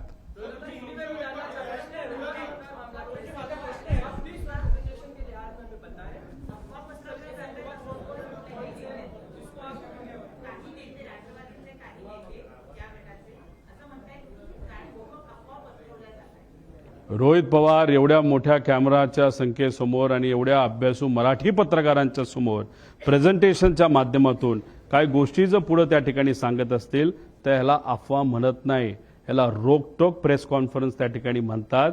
आणि त्यांच्यात आणि आमच्यात हाच फरक आहे. ते काय काय म्हणेना, आम्हाला काही घेणं देणं नाही.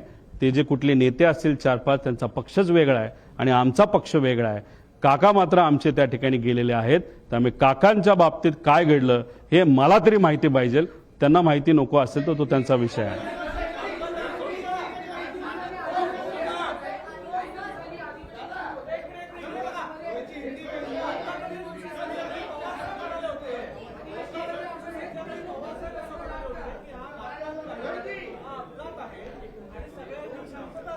आज पवार साहेबांनी सांगितलं की घातपात नाही, अपघात आहे, काही गोष्टी आपल्या हातात नसतात, सर्वांनी शांतता राखावी.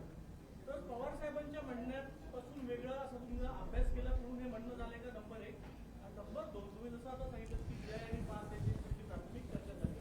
हे जे काही प्रेझेंटेशन तुम्ही केलं ते पवार साहेबांना दाखवलं आहे का? आणि ते दाखवून नंतर आता तुम्ही प्रेस कॉन्फरन्स घेताय. साहेबांनी जे कुठलं स्टेटमेंट त्या ठिकाणी दिलं ते 28 तारखेला माझ्या अंदाजाने 12-1च्या दरम्यान तिथे दिलं असेल. काय असेल ते म्हणजे 6-7 तास झाले होते. मी 13 दिवसानंतर बोलतोय. 6 तासामध्ये आपल्याला किती कळतं आणि अंदाज काय असतात. आणि दुसऱ्या दिवशी लाखो लोक हे बारामतीमध्ये तिथे येणार होते. अर्धवट माहितीवर एखादं स्टेटमेंट मोठ्या नेत्याकडनं जर चुकीचं गेलं आणि त्याच्यावर जर लोकांनी वेगळी भूमिका घेतली तर मग जो महत्त्वाचा दिवस असतो तो दुःखाचा दिवस असतो पण महत्त्वाचा असतो. लाखो लोक वेगळं काहीतरी तिथं निर्णय घेऊ शकतात. हे एवढी मॅच्युरिटी आणि एवढा अभ्यास पवार साहेबांचा नक्कीच त्या ठिकाणी आहे. 6 तासामध्ये एखादं स्टेटमेंट देणं, 13 दिवसामध्ये स्टेटमेंट देणं याच्यामध्ये नक्कीच त्याच्यामध्ये फरक आहे. काल पवार साहेबांशी मी बोलणार होतो पण तब्येतीचं कारण असल्यामुळे त्या ठिकाणी मला त्यांना ते प्रेझेंटेशन दाखवता आलं नाही. आणि दुसरी गोष्ट तुम्हाला सांगतो की रोहित पवारने आजपर्यंत जे काही मीडियामध्ये स्टेटमेंट दिलेले आहेत, जे काही प्रेस कॉन्फरन्सेस घेतलेले आहेत, याच्यामध्ये मी कोणाची परवानगी त्याच्यामध्ये घेतलेली नाही. विचाराचा पक्का असल्यामुळे पवार साहेबांच्या मनामध्ये काय याचा अंदाज असल्यामुळे आजपर्यंत गेल्या 7 ते 8 वर्षामध्ये माझ्या प्रेझेंटेशन, माझ्या वागण्यावरनं, माझ्या बोलण्यावरनं मी कुठेही तिथं चूक नाही तर कॉन्ट्रोवर्सी केली नाही. त्यामुळे पवार साहेबांना माहीत होतं, टीव्हीवर सातत्याने येत होतं. पण साहेबांचा माझ्यावर विश्वास असल्यामुळे साहेबांनी मलाही विचारलं नाही आणि मी त्यांना हे प्रेझेंटेशन तिथं दाखवलेलं नाही. तुम्ही जे म्हणताय जे काही मॅनिप्युलेशन झाले त्याच्यामध्ये हा एक व्यापक गट आहे असं तुम्हाला वाटतं की फक्त त्या गैरमानिकता, अतिघाई किंवा अतिविश्वास घडला हे नक्की काय की सगळं? आता वैमानिक कसा होता, काय होता, त्याचं फायनान्शियल बॅकग्राऊंड काय, अजून कुठले विषय आहेत का, डिप्रेशनमध्ये होता का, मेंटल स्टेट त्याची कशी होती, DGCAचे मेंटल स्टेटचे काही त्या नॉर्म्स आहेत, त्या मेंटल स्टेटचा वापर करून प्रेशर टाकून या पायलटच्या माध्यमातून हा घात घडून आणला. अनेक प्रश्न आहेत. त्यामुळे या प्रश्नावर कुठंतरी एक इन्व्हेस्टिगेशन होणं महत्त्वाचं आहे. मी मगाशीही तुम्हाला सांगितलं इथं मला राजकीय कुठंच काय बोलायचं नाही. घातपात आहे का तर त्याची शंका 100% आहे. राजकारण हे मी आणत नसल्यामुळे राजकीय आहे का नाही याचा मी विचार सुद्धा केलेला नाही.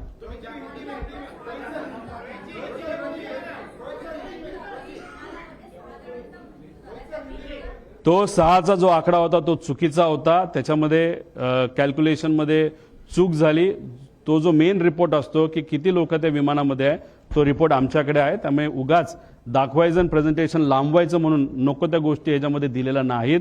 त्यामुळे त्या 6च्या आकड्याला कुठंच काही महत्त्व नाही.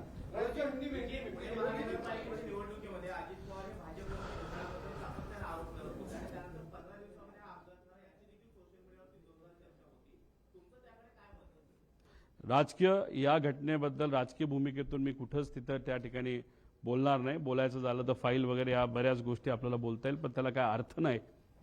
कारण सरकारमध्ये असणारे सर्व नेते जे आज सत्तेत आहेत त्यांची सुद्धा नक्कीच इच्छा असावी ही घटना घडली कशी आणि उद्या घडू नये याच्यासाठी सुद्धा त्यांनी काय करावं या बाबतीत लक्षात इथं घ्यावी. अभी हिंदी में अभी एक बहुत बड़े प्रेजेंटेशन के माध्यम से लोगों के सामने अजीत दादा पवार उनका जो एयरपोर्ट विमान का जो एक्सीडेंट हुआ था वो कैसे हुआ, कितने टाइम में हुआ, उसके कुछ टेक्निकल डिटेल्स वहां पे हमने दिए थे। अभी बहुत ज्यादा डिटेल में अभी बात नहीं कर पाऊंगा, लेकिन इसमें 3 विषय है। एक तो जो VSR नाम की कंपनी है, वो जिस तरीके से ऑपरेट करती है उसमें बहुत सारे इश्यूज है, बहुत सारे शॉर्टकट्स ये कंपनी वहां पे इस्तेमाल करती है, मेंटेनेंस में बहुत सारे इश्यूज है। तो हमें ये विषय में इन्वेस्टिगेशन करते वक्त VSR इस कंपनी को प्रॉपरली इन्वेस्टिगेट करने की जरूरत है। यूरोपियन जो एविएशन एक एजेंसी है, उन्होंने VSR को बैन किया है। उनका जो भी ऑपरेटिंग लाइसेंस है यूरोप का, वो कैंसिल किया गया है और उस तरीके का नोटिस DGCA को भी दिया है। ये कब के एक्सीडेंट के लिए? 2023 के एक्सीडेंट के लिए। लेकिन अभी तक DGCA ने कोई भी वहां पे एक्शन नहीं ली और VSR के माध्यम से भी अभी तक यूरोपियन एजेंसी को इंफॉर्मेशन दी नहीं गई। और 2023 में जो मुंबई में एक्सीडेंट हुआ था और दादा का जो एक्सीडेंट हुआ था, वो सेम कंपनी के प्लेन थे।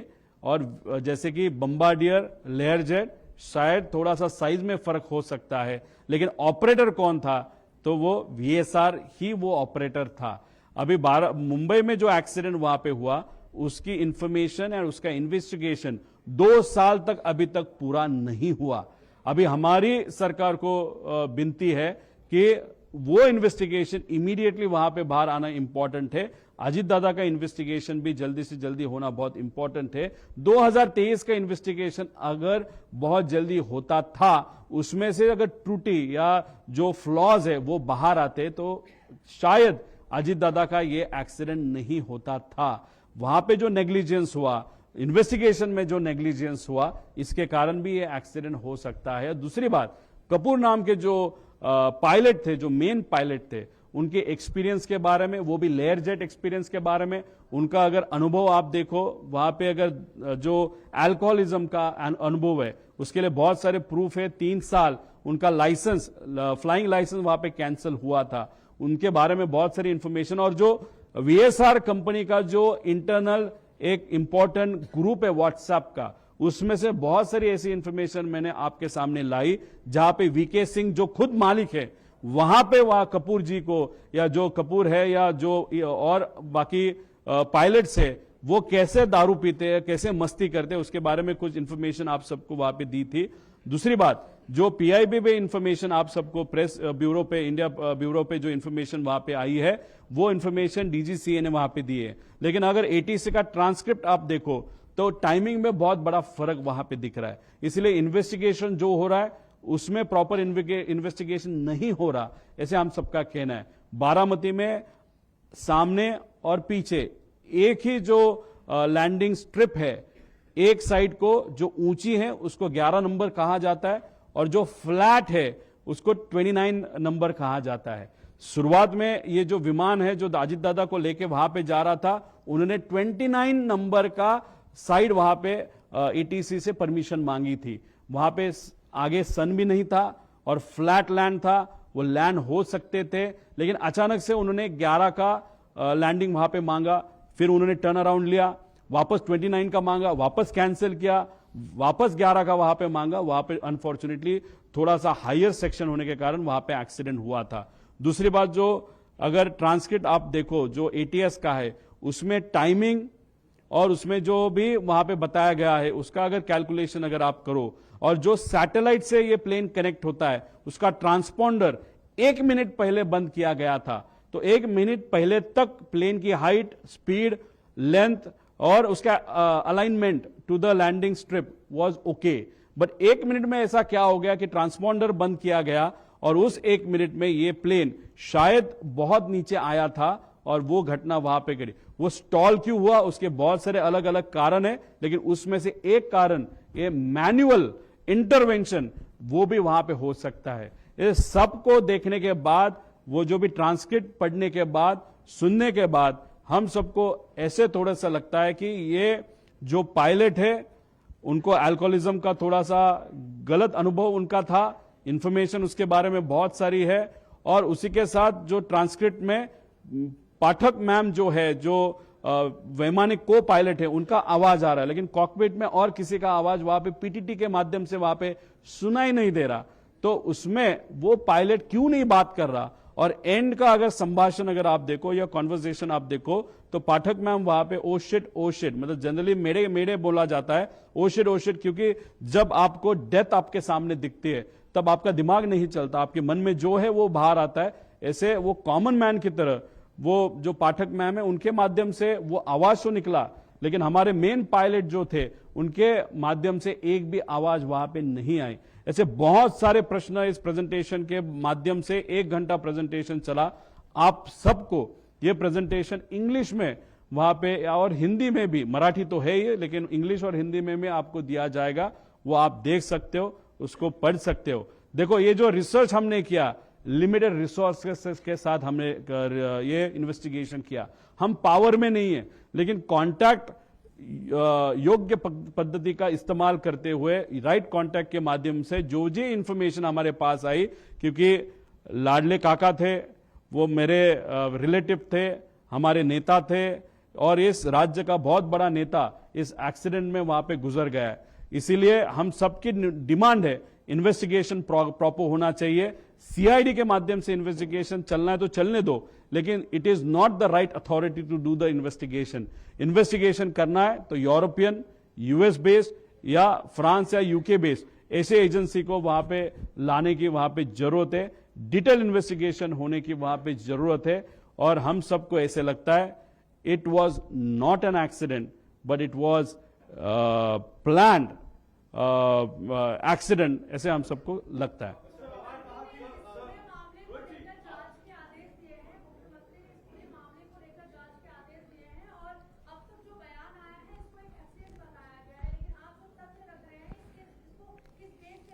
मैडम अगर मुझे हार्ट में पेन हो रहा है, चेस्ट में पेन हो रहा है, तो मैं हार्ट के डॉक्टर के पास जाऊंगा, मैं आंखों के डॉक्टर के पास नहीं जाऊंगा।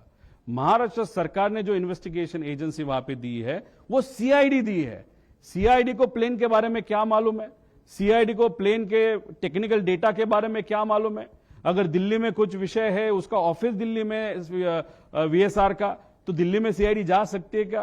तो हम सबका कहना है कि सिर्फ सीआईडी देने के लिए मत दो, टेक्निकल प्रॉपर इन्वेस्टिगेशन एजेंसी होने की जरूरत है। आप डीजीसीए के माध्यम से इन्वेस्टिगेशन करो, लेकिन हम सबकी मांगनी है फ्रांस, यूके या यूएस बेस्ड जिसके नाम मैंने वहां पे दिए थे, उनके माध्यम से भी ये इन्वेस्टिगेशन होना चाहिए।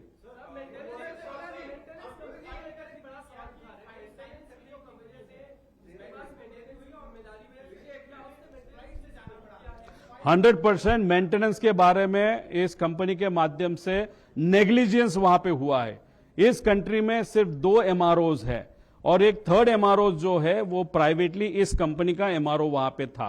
अभी ये एमआरओ में कौन काम कर रहा था, ये जो वीएसआर है, लेकिन ये सिर्फ खुद के लिए ये एमआरओ इस्तेमाल करते थे। इसलिए वो मेंटेनेंस का क्वालिटी स्टाफ, ये स्टाफ कहां से आया है, कहां पे काम किया, क्या अनुभव है, ये सब कुछ जानने की जरूरत है। इसलिए ये पूरा जो चेन है, क्वालिटी का भी, पायलट का भी, और जो एक्स अधिकारी या पायलट इस कंपनी में जो काम करते थे उनको भी इन्वेस्टिगेट करके उनसे भी इंफॉर्मेशन निकालने की जरूरत है।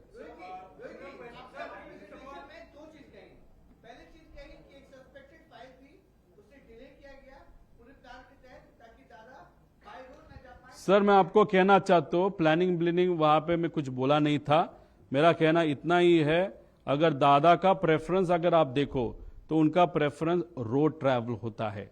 27 तारीख को दोपहर को कैबिनेट का मीटिंग होने के बाद 3-4 घंटा दादा ने खुद के ऑफिस के लिए, पार्टी के लिए, पार्टी के नेताओं के लिए और उनके ऑफिस का या पार्टी के जो पदाधिकारी है या जो ऑफिस का स्टाफ है उनके लिए वहां पे दिया था। अभी अगर 5 तक 5:30 तक जैसे प्लान मीटिंग्स थे, वो मीटिंग्स अगर होती थी तो दादा गाड़ी से पूना तक, और पूना दूसरे दिन 28 को सुबह पूना से बारामती तक वहां पे पहुंच सकते थे। डिले किसके कारण हुआ वो इंफॉर्मेशन मैंने आप सबको दी। It is just an information, that is not an allegation, please note.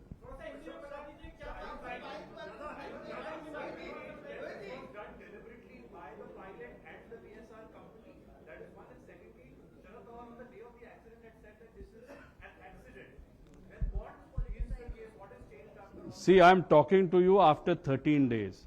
Whatever information I have got, I have shown it to you. I have not kept anything secret. I have shown everything to you. When Pawar Saab commented, he commented 6 to 7 hours after the accident. Till then, no information was there with him. The next day, he knew lakhs of people were going to come for the cremation.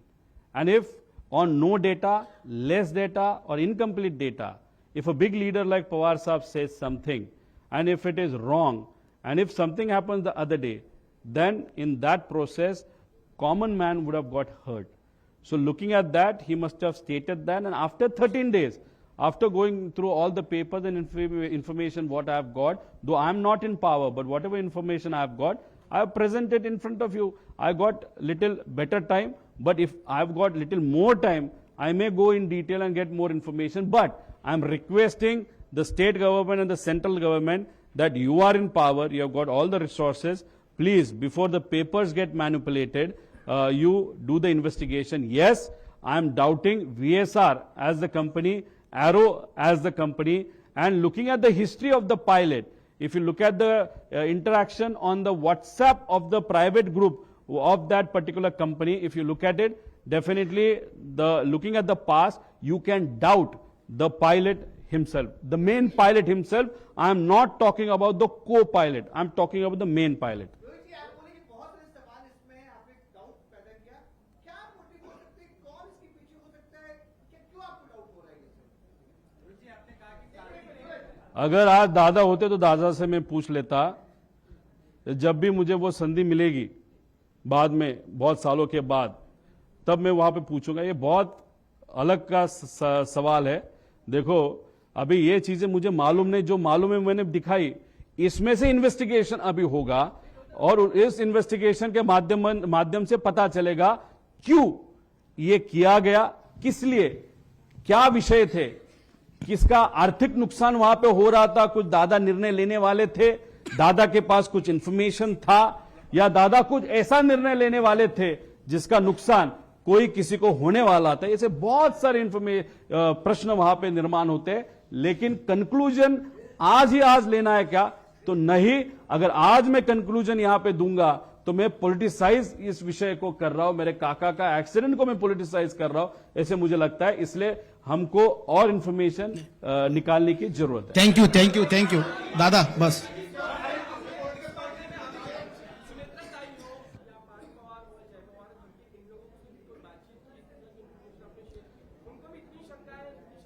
देखो, आज अमोल मिटकरी, बाबा पाटिल, फिर ठोमरे ताई और कुछ उनके जो पदाधिकारी, मुझे अमोल मिटकरी तो आमदार है, वो हमारे पक्ष के आमदार नहीं है, वो अजीत दादा के पक्ष के आमदार है। वो खुद मुख्यमंत्री साहब के यहाँ पे गए थे। अभी डेफिनेटली उनके पक्ष में भी चर्चा है, तो उन्होंने पार से पूछा होगा, उन्होंने काकी से पूछा होगा, फिर उन्होंने सीएम के पास वो गए होंगे, तो डेफिनेटली उनके इसमें भी चर्चा चालू है। और दूसरी बात, ये प्रेजेंटेशन मैंने इनको दिखाया कि उनको दिखाया? ये प्रेजेंटेशन मैंने और मेरी टीम ने बनाया, इसलिए मेरे को किसी को दिखाने की जरूरत नहीं। जो मुझे लगा वो यहाँ पे लोगों को वहां पे मैंने दिखाया।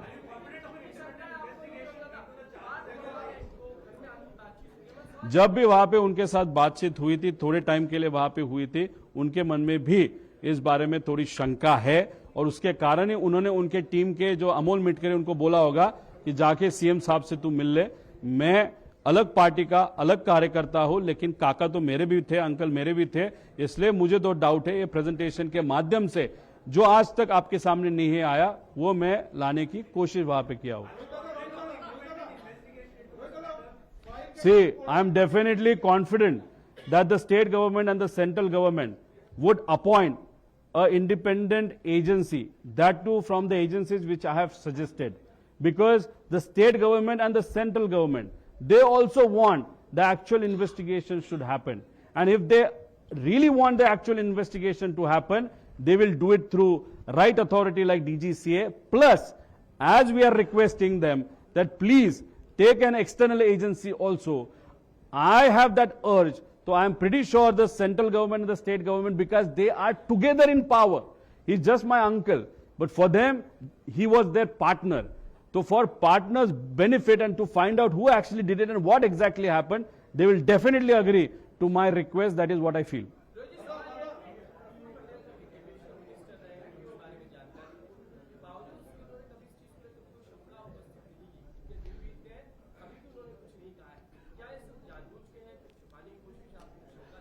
देखो, हमारे लिए यह एक्सीडेंट क्यों हुआ, दादा के बारे में ही ये क्यों हुआ, इसके बारे में हमारे मन में बहुत शंका है. ये हमारी प्रायोरिटी है और इस प्रायोरिटी के लिए हमने खुद वहां पे इन्वेस्टिगेशन की है. अलग अलग लोगों की अलग अलग प्रायोरिटी होती है. इन्वेस्टिगेशन शायद उनकी प्रायोरिटी नहीं होगी, उनके लिए सत्ता में रहना वो प्रायोरिटी रहेगी. इसलिए उन्होंने जल्दी से जल्दी शपथ विधि, वो सुनेत्रा काकी को इच्छा न होते हुए भी जल्दी से जल्दी शपथ विधि कैसे हुए, उसके लिए उन्होंने वहां पे प्रयत्न किया. अगर उनके इतने कांटेक्ट है, वो इतना, अगर वो पहले एविएशन मिनिस्ट्री वहां पे रहे, एमआरओ उनका खुद का है या उनके पार्टनरशिप है, मतलब मेंटेनेंस कैसे होता है वो उनको मालूम है, और वो दादा के दोस्त थे, दादा के साथ वो रहे हैं, तो उन्होंने मेरे जगह पे प्रेजेंटेशन करने की जरूरत थी. लेकिन तटकरे साहब और पटेल साहब, उन्होंने वो क्यों नहीं किया वो मुझे नहीं मालूम.